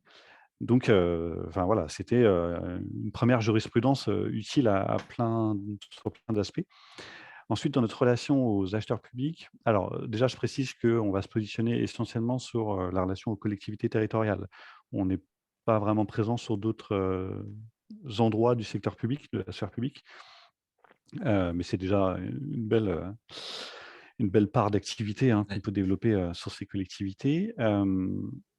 La relation qu'on développe avec eux, déjà, elle dépasse le seul enjeu des marchés de fourniture, puisque finalement, le métier d'Enercop, c'est fournisseur, mais l'objectif d'Enercop, c'est faire avancer la transition énergétique. Et à ce titre, on peut avoir des points de convergence très forts avec des collectivités qui se sont emparées du sujet, et c'est de plus en plus le cas. On voit de plus en plus, par exemple, des élus à la transition énergétique ou des élus qui ont vraiment une délégation autour du thème de l'énergie. Ça n'existait pas forcément il y a 10 ou 15 ans. Et donc, avec ces élus-là, on a un point d'entrée très facile dans la collectivité, assez naturel en fait. Et donc, on va parler à la fois des enjeux de fourniture, donc leur marché d'achat d'électricité et également des enjeux de développement de la production. Que ça soit la collectivité, elle peut être elle-même productrice en valorisant son foncier, ses bâtiments publics. Ça se fait aussi de plus en plus. Et puis, elle peut être source d'impulsion en incitant des grandes entreprises, par exemple, sur son territoire, ou même des particuliers avec des cadastres solaires. Donc, elle a une vision un peu globale de cet aspect-là. Et là-dessus, on est aussi en capacité d'accompagnement. En plus, l'ADN d'Enercop, qui est une société coopérative qui va viser une appropriation citoyenne de la transition énergétique, ça parle aux collectivités, ça passe par des choses qui peuvent être très concrètes, c'est-à-dire que si un nouveau projet de production se lance sur un territoire, nous, on va systématiquement insister pour que le financement du projet soit ouvert à une participation citoyenne. C'est-à-dire que des habitants de la commune qui sont en proximité du parc de production puissent investir, même avec une toute petite fraction de capital, dans donc le projet de production. Et on peut être en capacité, soit nous directement Enercop, soit avec nos partenaires comme Énergie Partagée, d'animer des levées de fonds citoyennes. Donc ce genre d'exemple parle beaucoup aux collectivités et permet de développer des partenariats assez globaux où parfois on va être contacté justement plutôt au titre du développement d'un nouveau parc de production, mais on va avoir l'occasion par ce biais-là de présenter le fait que la collectivité peut aussi acheter son énergie de manière un peu différente et qu'on peut être en capacité de répondre à ça. Donc, une stratégie qui est clairement identifiée de la part d'Enercop où l'axe est mis sur les grosses collectivités territoriales et une entrée aussi élue. Et là, je reviens à mon schéma initial où je parlais pour mettre en place une commande publique responsable. Il est important aussi d'afficher cette volonté politique, que ça parte aussi de l'élu, d'avoir un rôle politique. Là, clairement, ici, la stratégie aussi, c'est d'avoir ce lien avec l'élu qui va permettre aussi à la collectivité de revoir son positionnement sur le sujet et de développer des actions en la matière, et notamment via la commande publique. Donc, c'est aussi cet échange aussi assez important entre vous et la collectivité, élus et je suppose aussi également acheteurs, techniciens, qui permet aussi cette évolution et j'ai envie de dire aussi cette prise de recul pour l'acheteur public. L'étape sourcing ici est extrêmement importante. Sourcing est dans le cadre d'une définition du besoin plus générale. Oui, alors là aussi plusieurs réactions. Donc effectivement, le point d'entrée naturel, ça va être l'élu en charge de la transition énergétique, quand il y en a un identifié vraiment sur ce thème, de la transition écologique, ça peut être aussi. Enfin, les intitulés de portefeuille varient beaucoup, mais globalement, on a toujours assez facilement identifié l'élu référent par lequel rentrer. On rentre plus rarement par les élus commandes publiques, puisqu'il y a le président de la CAO qui est aussi une mission assez identifiée dans les délégations d'élus locaux. Il nous paraît en général plus opportun de passer par un élu qui va être peut-être plus sensible à la cause qu'on porte et que lui ensuite fasse le lien avec les responsables de la commande publique. Évidemment, quand on identifie aussi un point d'entrée au niveau technicien, au niveau des fonctionnaires de la collectivité, on ne se gêne pas pour l'activer. On a souvent identifié autour des chargés de mission PCAET, les plans climat qui incluent une dimension énergétique. En général, d'ailleurs, ils nous accueillent assez favorablement, puisque c'est des gens qui sont eux aussi assez sensibilisés aux thématiques qu'on porte. Donc voilà, ça c'est la question du point d'entrée. Comme toujours dans le fonctionnement des collectivités, il faut à la fois une impulsion politique, et c'est le rôle que va jouer l'élu. Et donc, comme on va parfois remettre en question des habitudes d'achat, des habitudes sur leur marché public, il est important qu'il y ait à la fois une validation et une impulsion politique, d'où l'intérêt de passer par l'élu. Mais ensuite, il est aussi utile, bien sûr, d'avoir un dialogue au niveau des techniciens, puisque très concrètement, vont se jouer des enjeux de rédaction du marché public de fourniture d'électricité, avec des décisions sur l'allotissement, comme tu le disais, sur les critères de sélection, pour qu'on ne soit pas que, si on a un critère prix trop écrasant, en fait, nous, on ne va pas se positionner sur ces marchés-là, puisqu'on est à peu près sûr de perdre. On a un positionnement prix supérieur à la moyenne du marché. Et puis, sans rentrer trop dans la technique, mais un certain nombre d'enjeux de définition de ce que c'est que l'électricité renouvelable à haute valeur environnementale, ce genre de choses. Donc, en général, on a un premier point d'entrée avec l'élu et ensuite un deuxième temps de dialogue un peu plus technique avec les personnes vraiment en charge de la rédaction des marchés. Et ce qui est important, parce que derrière, je comprends également, c'est ce qui va amener un peu certaines évolutions sur le cahier des charges ou en termes de critères. Tu disais justement que le critère prix pour vous, ce n'est pas le meilleur des critères et qu'il faut s'appuyer sur d'autres critères, ce qu'on peut appeler le critère valeur technique, mais après, derrière, il faut voir qu'est-ce qu'on met dans ce critère valeur technique qui va vous permettre aussi de, j'ai envie de dire, valoriser également votre offre. Et d'ailleurs, petite parenthèse, sur le critère prix, ce qui est important aussi de signaler, c'est qu'il y a pareil, un décret qui est passé là tout récemment. Les collectivités, les acheteurs publics ne pourront plus mettre de marché sur le seul critère prix. Il faudra également qu'il soit complété par d'autres critères. Et là, en l'occurrence, ça fait écho avec ce critère valeur technique ou le critère social que j'évoquais tout à l'heure, qu'il faudra vraiment s'intéresser sur la mise en place de ce genre de critères pour respecter le lien avec l'objet du marché et ses conditions d'exécution, mais on pourrait faire éventuellement de faire avancer le sujet sur l'achat responsable et notamment sur l'accessibilité aux acteurs de l'économie sociale et solidaire. Je reviens à ton intervention. Donc, contact rapproché auprès des élus, auprès des agents, ce qui permet de faire évoluer le cahier des charges et éventuellement sur les questions des critères. Et aujourd'hui, avec maintenant, depuis pas loin de 10 ans, j'ai envie de dire, de présence, d'activité sur la commande publique, quelles est pour toi aujourd'hui les perspectives sur ce marché-là? Qu'est-ce qui pourrait faire encore avancer meilleure prise en compte d'une structure telle que Enercop sur les marchés d'électricité? Je pense qu'il y a un enjeu autour de la sécurisation juridique des acheteurs. C'est-à-dire que les premiers à s'être lancés, je pense ils ont été assez courageux parce qu'ils ne savaient pas forcément un territoire juridique très balisé sur justement le fait de valoriser des choses qui, de façon un peu innovante en fait, d'aller chercher voilà, des critères qualitatifs pas forcément très balisés et validés par la jurisprudence. Et donc, ça serait très positif si il y avait une reconnaissance plus institutionnelle, plus officielle, voire même légale, dans le cadre du secteur électricité, hein, sur lequel je parle, de la notion de haute valeur environnementale. C'est pas encore aujourd'hui le cas et du coup, c'est vrai que d'un marché à l'autre, il y a des définitions de critères qui peuvent être très variables. Nous, on propose des rédactions de type quand on a l'occasion, mais on marche toujours un peu sur des œufs. Enfin, pour être un peu plus concret, ce qui est très délicat juridiquement, c'est que Enercop, on a un modèle d'approvisionnement qui est global. La relation qu'on tisse avec nos producteurs, c'est avec l'ensemble de nos producteurs et c'est ça qu'on propose à une collectivité.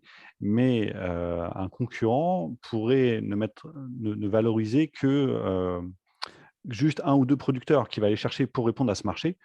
Et en fait, il aurait un modèle d'approvisionnement extrêmement classique, plutôt nucléaire ou thermique à côté. Et c'est juste pour répondre à un marché qui va faire une jolie offre renouvelable à l'échelle des besoins d'électricité du client sur ce marché. Et donc, juridiquement, on marche toujours un peu sur des œufs pour la collectivité, de discriminer entre les deux. C'est-à-dire que nous, on voudrait que soit valorisée la totalité de notre modèle d'approvisionnement, mais il y a un principe en marché public qui est que on ne regarde que ce qui est proposé pour répondre au marché. Je le dis avec des mots pas très techniques, mais j'espère que l'idée est claire. Et donc, on se heurte beaucoup à ça dans la définition du HVE, c'est est-ce que ça englobe toute la politique du fournisseur ou juste ce qu'il va construire de manière un peu réduite pour répondre au marché? Donc voilà, ça serait un enjeu fort pour nous aider à mieux valoriser nos atouts. Et on a une piste qui se dessine, mais qui n'est pas encore opérationnelle, c'est une labellisation par un acteur officiel. En fait, depuis fin 2021, l'ADEME, je ne sais plus ce que veut dire le sigle ADEME, mais c'est vraiment le bras armé du ministère de l'écologie. C'est une agence, mais reliée avec un rôle de service public, a édité un label qui s'appelle Vert Volt, qui permet de valoriser des offres d'électricité renouvelable vraiment innovantes. On va valoriser des critères assez pointus comme la manière dont on contractualise avec nos producteurs, le fait qu'on va chercher des parts de production qui ont une dimension citoyenne, ce genre de choses. Donc, vraiment un peu le cœur du projet d'Enercop. Malheureusement, aujourd'hui, ce label, il ne concerne que les offres d'électricité à destination des particuliers. Donc, on ne peut pas le valoriser, enfin, on le mentionne quand on répond à un marché public, mais il ne peut pas être utilisé comme un critère de sélection dans un marché public. Par exemple, une offre qui serait labellisée Vervolt, elle aurait un bonus dans les critères de sélection. Donc, on espère ardemment que le label Vervolt soit étoffé et puisse, à terme, couvrir aussi des offres spécifiques de réponse à des marchés publics. À ma connaissance, ce n'est pas encore dans les tuyaux, mais voilà, c'est le genre de démarche qui pourrait vraiment nous donner un boom sur le fait que beaucoup plus de marchés publics soient ouverts, enfin, prévoient des lots HVE et nous permettent de valoriser ce qu'on fait. Merci beaucoup, Nicolas, pour ton témoignage sur retour d'expérience. Est-ce que vous avez des questions? Y a-t-il des questions sur le témoignage d'Enercop? Il n'y en a pas dans le chat, mais vous avez la possibilité d'ouvrir votre micro pour en poser directement. Il me semble que tu as été clair et précis. Tant mieux. Merci pour cet espace d'expression et puis bonne suite de webinaire alors. Merci beaucoup, Nicolas. Du coup, sans plus tarder, je vous propose de poursuivre ce webinaire. Donc, nous avions vu les différentes procédures, les achats de moins de 40 000 €, les achats innovants, l'intervention de la ressourcerie culturelle et de l'office de tourisme. Et également, dans la continuité du comment faire, j'évoque maintenant les marchés réservés. Alors, les marchés réservés, vous allez retrouver deux types de marchés réservés. Les marchés réservés pour le secteur adapté et protégé, c'est-à-dire entreprises adaptées et les établissements de services d'aide par le travail, les ESAT, et les marchés réservés pour les structures d'insertion par l'activité économique. Donc, on réserve un marché seulement pour que ce type de structure puisse y répondre. Point de vigilance, j'en parlais tout à l'heure, la loi ASAP de 2020, qui permet à l'acheteur en fait, de ne plus limiter la réservation d'un marché au secteur du handicap ou au secteur de l'IAE, mais il peut réserver le marché soit au secteur de l'handicap seul, soit au secteur de l'insertion seul, ou soit simultanément aux structures handicap et de l'insertion. Dans l'esprit du législateur, ça vise à favoriser les coopérations sur un territoire. D'une manière plus opérationnelle, plus technique, ce n'est pas réellement le cas. Mais en tout cas, c'est une possibilité qui est permise par le Code de la commande publique. Maintenant, la définition du besoin, le sourcing, permettra justement de voir s'il est pertinent de mettre en place un marché réservé à la fois pour le secteur adapté et protégé et à la fois pour le secteur de l'IAE. Autre marché réservé aux entreprises de l'économie sociale et solidaire. Donc là, vu le titre du marché réservé, on peut se dire qu'on a trouvé la solution pour permettre un accès à la commande publique aux entreprises de l'ESS. Ce qu'il faut savoir avec ce marché réservé, c'est déjà qu'il est très restrictif, seulement pour 3 secteurs d'activité, services de santé, sociaux ou culturels, que l'entreprise ESS ne doit pas avoir conclu le marché public avec le même pouvoir adjudicateur depuis au moins 3 ans. C'est-à-dire que je suis entreprise de l'ESS, je suis titulaire d'un marché pendant 3 ans. Si le marché se renouvelle, je ne pourrai pas recandidater, je ne pourrai pas réobtenir le marché. Il faut en gros que ça tourne. Et la durée du marché public ne peut pas être supérieure à 3 ans. Sur ce dispositif, à ma connaissance, il n'y a qu'une seule collectivité qui l'a mis en place depuis sa création, et ça date de 2019. Donc, un marché réservé qui n'est pas très utilisé par les acheteurs publics et qui, et là je parle pour moi, n'est pas vraiment la solution pour développer l'achat responsable pour les activités, pour les acteurs de l'économie sociale et solidaire. Il y a un marché réservé ESS en cours à Mayotte. Ah, ben voilà. Qui a été publié il y a quelques semaines. Donc maintenant, il y aura 2 marchés réservés, voilà. ESS, mis en place en France depuis leur création. Merci Chloé pour cette précision. Alors, comment faire? Je parlais tout à l'heure des différents outils, on l'a évoqué à travers les différents témoignages qu'on a pu avoir. Il y a plusieurs outils qui permettent le développement d'une commande publique responsable, notamment à destination des acteurs de l'ESS. On en parlait à l'instant via le témoignage d'Inarcop, l'allotissement. Un allotissement qui peut être technique, un allotissement qui peut être géographique, mais en tout cas qui peut permettre un meilleur accès aux acteurs de l'ESS. Et je crois que le témoignage d'ailleurs des NARCOP en ce sens est assez parlant. Cet allotissement leur a permis de répondre à un marché public. On a également tout un travail sur le cahier des charges, que ce soit sur les spécifications techniques ou que ce soit sur les conditions d'exécution. Quand je dis spécifications techniques et conditions d'exécution, c'est les exigences d'un acheteur public en la matière.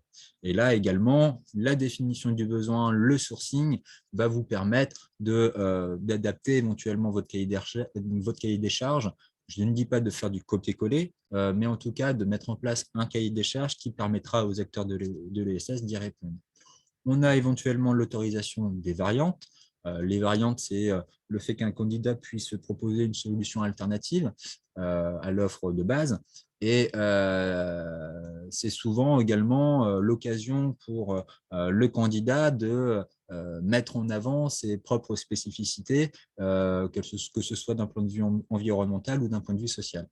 L'objet du marché est également intéressant, qui peut envoyer également un message auprès des acteurs pour donner une indication que c'est un marché, que c'est un achat responsable.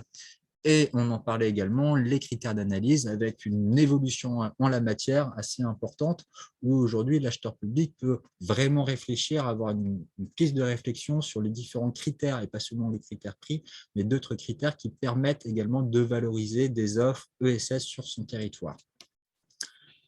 Je vois éventuellement qu'il y a peut-être des questions à ce stade-là.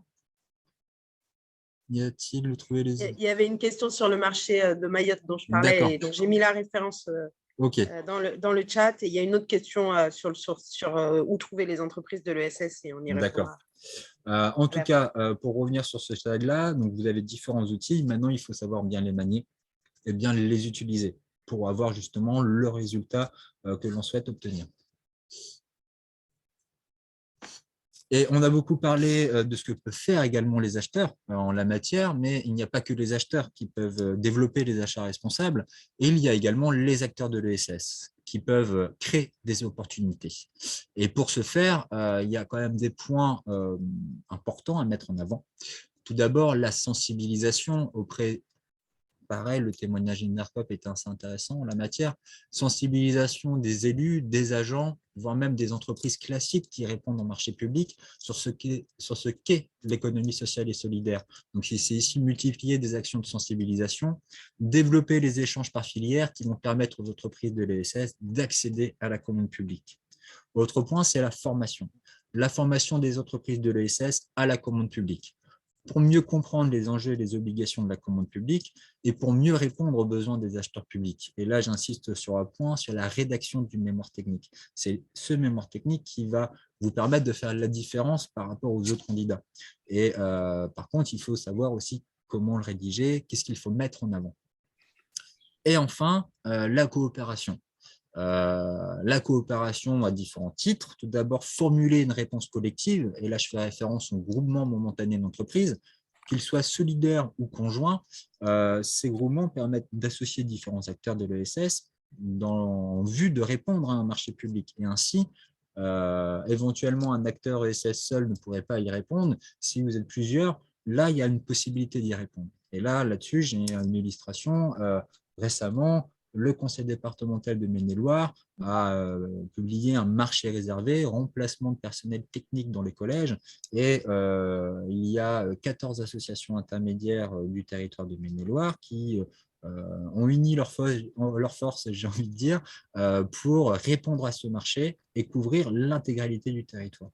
Donc là, c'est vraiment une action, une piste intéressante à développer. Et enfin, dernier point, vous pouvez également agir en sous-traitant, ce qui renvoie à mon point de sensibilisation auprès des entreprises classiques, agir en sous-traitant également dans le cadre des marchés publics. Et enfin, pour illustrer cette cette dernière diapo. Là, j'appelle Philippe Bliguet et Pascal Brucker de Solipass pour venir témoigner. Est-ce que vous êtes là? Bonjour Philippe. Bonjour. Pascal. Bonjour à tous. Bonjour Pascal. Je vous remercie d'être présent pour ce webinaire. Écoutez, sans plus tarder, je vous propose de passer à ma première question. Vous présentez, qu'est-ce que Solipass? Alors, Solipass, c'est une structure d'insertion par l'activité économique qui est basée au nord d'Angers. Donc, on couvre un territoire sur 3 EPCI, un petit bout d'Angers-Loire Métropole, la communauté de communes Anjou-Loire-Sarthe, c'est-à-dire Tiercé, Sèche, Durtal en totalité, et puis un tiers de la communauté de communes des vallées du Haut-Anjou. Donc, on est vraiment sur un axe nord-Angers jusqu'à la Mayenne. On a donc 4 antennes aujourd'hui, puisqu'on est dans une histoire de fusion avec une autre structure d'insertion. Donc, on est présent sur 4 on va dire, communes principales, Tiercé, Châteauneuf-sur-Sarthe, Durtal et puis Sèche sur le Loir. Et puis, en termes un peu, on va dire, économiques, donc aujourd'hui, on est sur 68 équivalents temps plein, dont 17 au niveau des professionnels. Donc, l'activité principale est quand même sur le prêt de main-d'œuvre à travers l'association intermédiaire, puisqu'on a 40 ETP conventionnés avec l'État, avec la direction du travail, et puis 11 ETP sur le chantier d'insertion qui est, lui, plutôt dirigé sur des prestations d'environnement. Un budget annuel de un peu plus de 2 millions d'euros. Et je souligne également projet d'entreprise de Oui. l'ESS orienté RSE et transition écologique. Alors, tout à fait. Ah oui, je ne voyais pas que la diapo défilait. Donc, effectivement, on a un projet stratégique et donc on est membre du CORAS, comme la diapo l'indique. On est aussi ISO 9001, donc CEDRE, dans le cadre du référentiel du CORAS national, avec un label RSE. Et effectivement, on se situe vraiment comme acteur aussi du développement local et dans les transitions sociétales et écologiques. Et on verra effectivement le projet de blanchisserie que va présenter tout à l'heure Pascal, qui s'inscrit totalement là-dedans.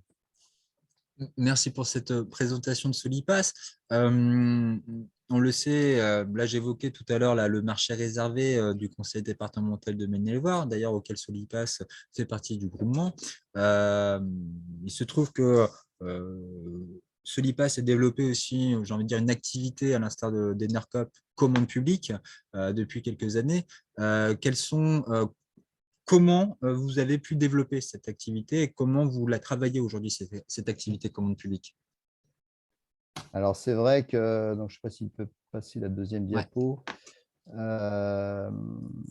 Pour nous, c'est complètement intégré dans notre système. Alors, on a fait partie des structures d'insertion il y a 5 ou 10 ans qui étaient assez réticentes quand il y a eu tout ce qui était appel d'offres, appel à projet, appel d'offres, puisque du coup, effectivement, le risque, c'est forcément une mise en concurrence entre acteurs d'économie sociale et solidaire et structures d'insertion. Et finalement, on se rend compte que ça devient vraiment un levier de développement économique territorial. Et ça rentre totalement dans notre stratégie d'être à la fois acteur de l'insertion et de la promotion des personnes demandeurs d'emploi éloignées du monde du travail dans le territoire et de pouvoir apporter des nouveaux services aussi à ce territoire et une nouvelle économie. Donc, ça veut dire qu'il faut évidemment former les professionnels. Ça ne s'improvise pas, tu l'as bien dit Mathieu dans la présentation. Il faut connaître le marché, le code de marché public. En plus, il évolue régulièrement. Et là, je faisais un peu la comptabilité. On a au moins 5 modalités différentes pour faire intervenir des structures d'insertion dans le cadre des clauses sociales. Donc, c'est important que ce soit maîtrisé. Déjà aussi pour pouvoir le présenter aux communes, aux intercos. Donc, nous, on est plutôt sur ce niveau de collectivité, puisqu'on est dans le milieu rural au nord d'Angers. Et qu'effectivement, les élus, les techniciens puissent à un moment donné penser à mettre des clauses. On a eu cet exemple-là à travers ce qui va se passer à 200 mètres de notre siège de Tiercé. On a la construction d'un centre de secours. Et c'est vrai que grâce aussi aux facilitateurs du département, grâce à nos actions directes auprès des élus conseillers départementaux locaux, on a pu effectivement avoir un marché avec voilà, 2 lots et des clauses d'insertion sur lesquelles effectivement Solipass va pouvoir activer des heures d'insertion. Donc, il y a tout ce travail en amont aussi, un peu de lobbying politique, hein. Il faut aussi en parler en amont des projets, avant même la rédaction des marchés, puisque c'est ce qui va aussi donner à l'idée au service, effectivement, d'inscrire ces clauses. La veille numérique, c'est indispensable. Alors, le problème, c'est que c'est assez dispersé. Nous, on est inscrit sur 4 ou 5 plateformes numériques différentes et on est 3 à l'interne à faire une veille croisée parce que des fois, ça passe à travers les mailles du filet. Donc, ce qui est important, c'est de bien repérer aussi, évidemment, les marchés locaux par rapport à nos métiers, on va dire, de base. On a évidemment, ce qui est central dans notre stratégie, c'est de participer à des réseaux économiques. Donc, on est adhérent et même administrateur d'Ecobat. Donc, on a eu plusieurs réalisations avec le réseau Ecobat, école de musique, maison de santé, donc pour les Hauts d'Anjou, là autour à Châteauneuf-sur-Sarthe. Donc, ce qui est important, c'est aussi de se connaître entre acteurs économiques et pas simplement entre structures d'insertion. Il faut aussi se connaître avec les entreprises du bâtiment quand on est à Ecobat dans le secteur de l'éco-construction, parce qu'on a très peu de temps pour répondre à un marché.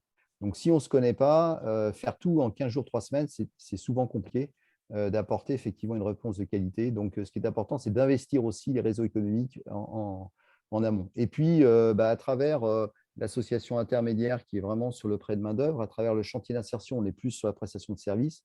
On a des outils du coup qui sont très complémentaires.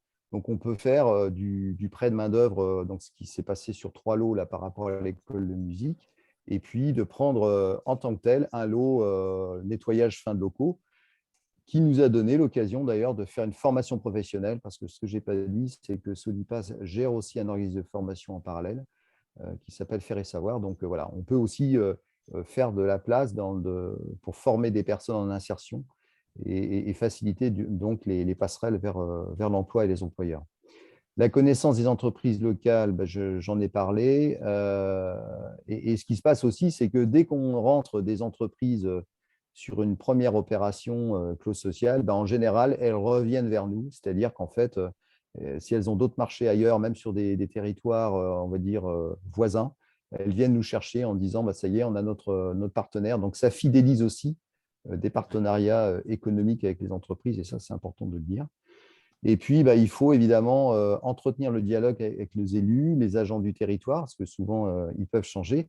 Et c'est bien l'alignement aussi des deux qui font qu'à un moment donné, on arrive à faire des clauses dans les marchés et de pouvoir évidemment répondre à ces besoins du territoire. Il faut qu'eux nous connaissent aussi, parce que des fois, on peut avoir aussi des rédactions de marché un peu déconnectées des réalités des structures. Donc, c'est pour ça que c'est très important aussi de se rencontrer en amont pour bien connaître à la fois les projets du côté du territoire, mais aussi les capacités d'intervention, évidemment, des structures d'insertion locale. Et puis, tu l'as dit, Mathieu, valoriser son offre, ça, c'est super important. Quand on répond, faut répondre à la question. Il faut être évidemment dans le cahier des charges de ce qui est demandé. Si on ne répond pas, on ne passe pas. Et puis, il faut être attractif. Aujourd'hui, il y a des mémoires techniques qui se font des fois sous forme de vidéo. Donc, il y a des supports maintenant aussi qu'il faut investir et il faut vraiment attirer, puisque de toute façon, à un moment donné, il faut aussi poser un choix. Donc, ça, c'est important que ce soit aussi bien travaillé au niveau des structures d'insertion en lien avec les entreprises. Voilà, c'est toutes les clés de réussite en amont, avant le lancement de la consultation. Je suppose que tu as d'autres aussi notions, clés de réussite à nous faire part, pas qu'en amont, parce que il n'y a pas que ce travail-là. Non. Alors, ce qui se passe, Pascal, en tant que développeur, fait un super boulot, c'est-à-dire que l'idée, c'est d'être aussi présent aux réunions de chantier. À Châteauneuf, on allait régulièrement au moment des réunions de chantier quand il y avait des heures d'insertion, ce qui permet évidemment d'avoir un lien, on va dire, constant avec les entreprises, avec l'architecte, en l'occurrence Sophie Seignerin, et puis évidemment d'apporter des petites corrections si nécessaire avec l'articulation avec les entreprises. Être présent, Donc, montrer c'est qu'on est là. faciliter suivi. Exactement. On viendrait purement et simplement à ne plus pouvoir répondre aux besoins alimentaires de sa population.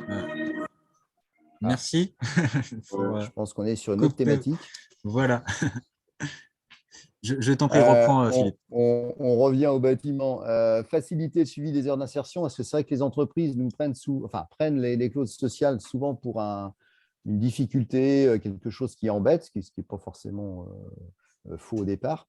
Et du coup, ce que fait Pascal, c'est qu'elle vient en appui sur le suivi des heures d'insertion, parce qu'à un moment donné, il faut rendre compte au niveau des entreprises qui utilisent nos services.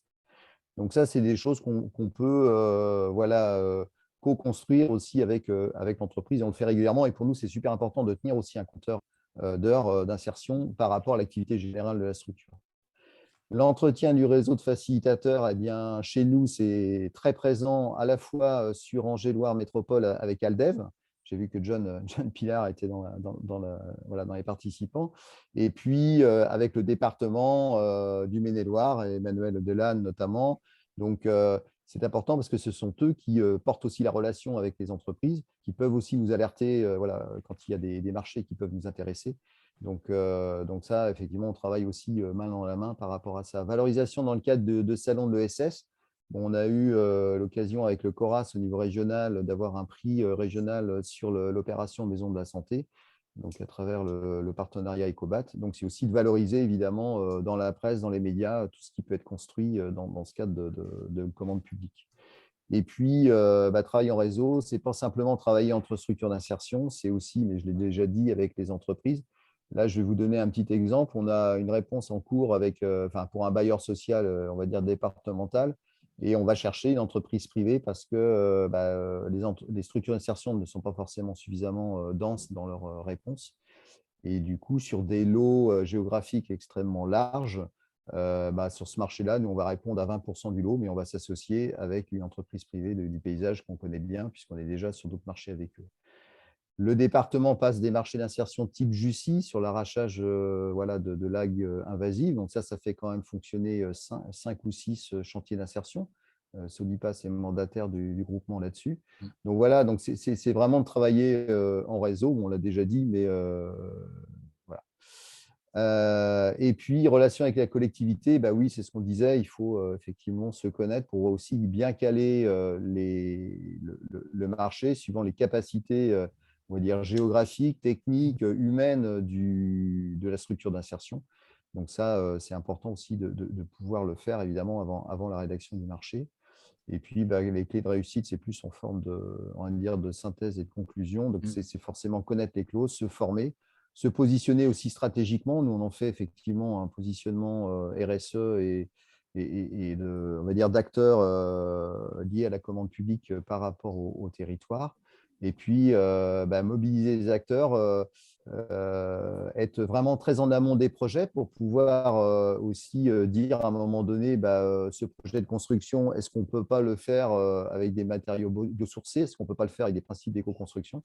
Et puis après, de mettre en relation les acteurs et les réseaux pour pouvoir construire ces réponses.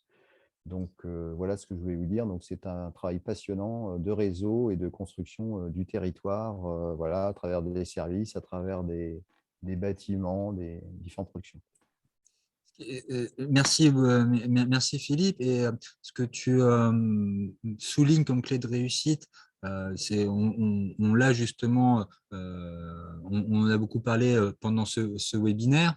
Il y a aussi, on l'a cité également tout à l'heure, c'est acteur de l'ESS, acteur de l'IAE, pour le cas de Solipas, c'est le côté aussi innovant. Je suis à l'écoute du besoin de mon territoire et je peux proposer des solutions innovantes aussi sur ce territoire et qui peuvent déboucher aussi derrière sur, in fine, sur la mise en place de marchés publics.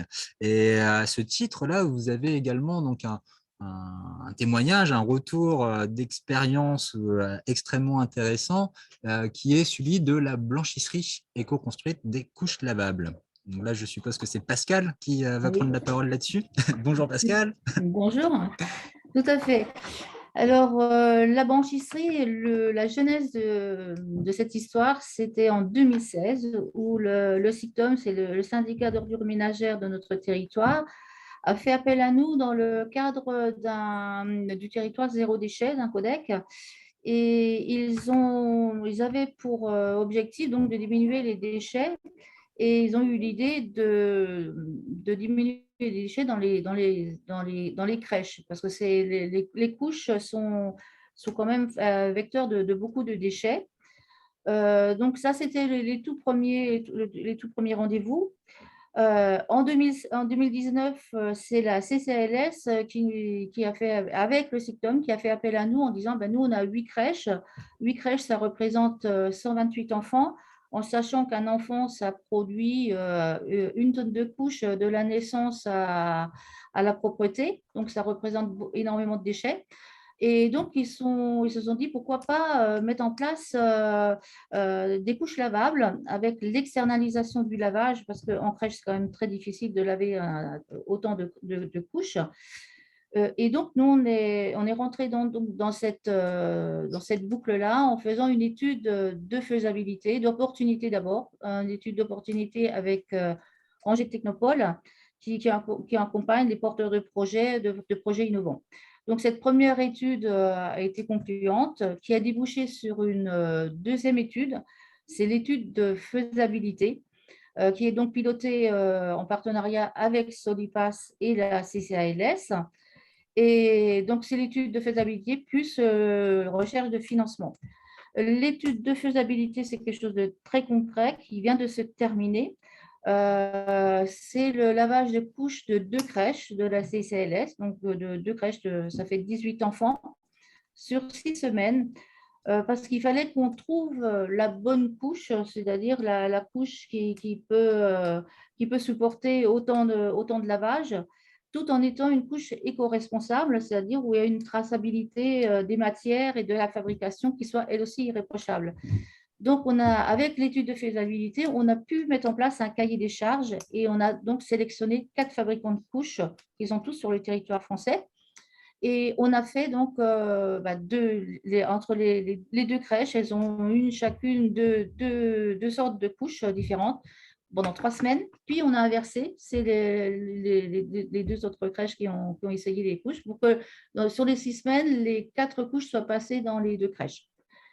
Et donc, on a réussi à trouver la couche qu'il nous fallait, ça vient tout juste d'être décidé.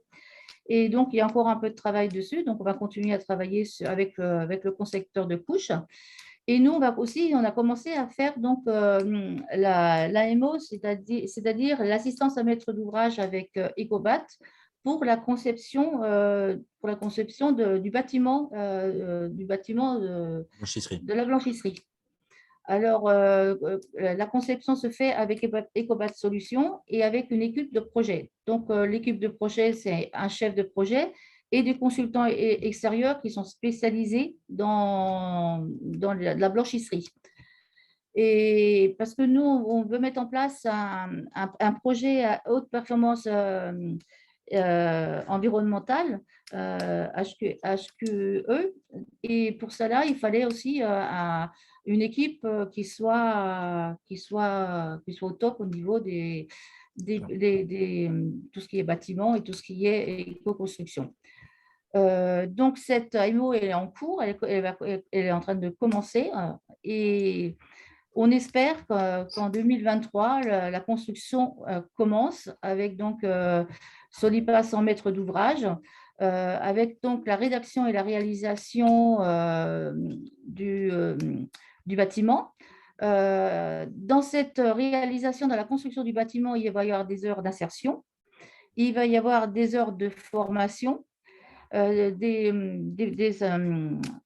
demandeurs d'emploi de longue durée.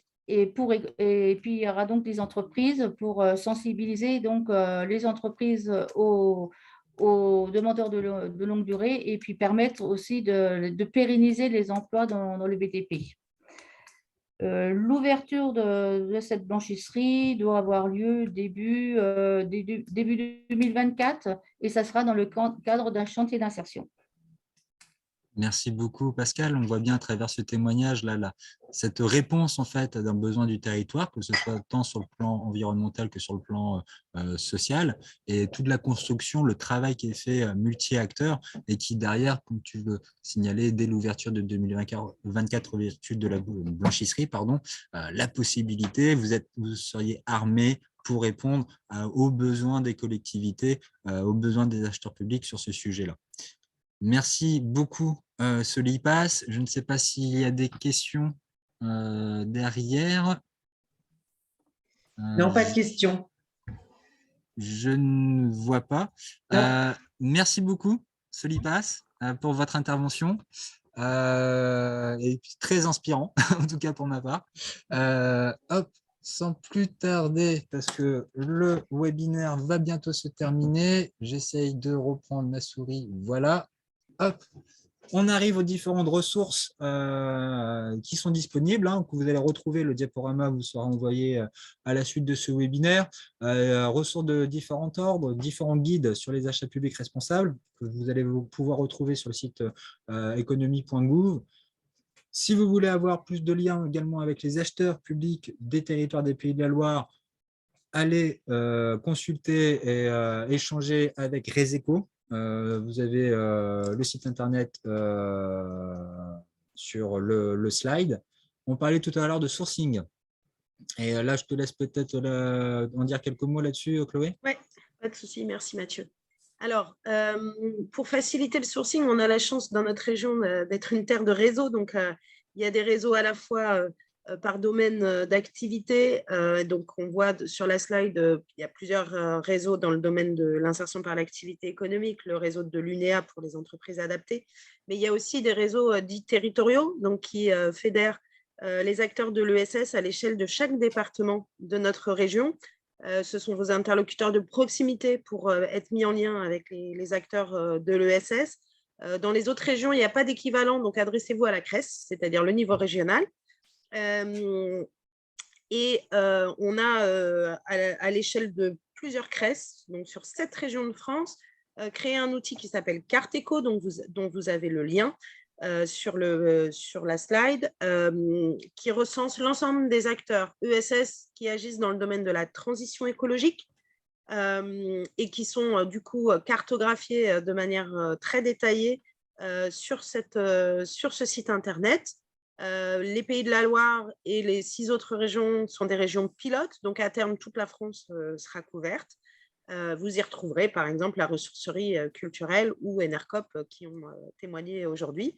En tout cas, pardon, quel que soit votre besoin, n'hésitez pas à rentrer en contact avec les réseaux.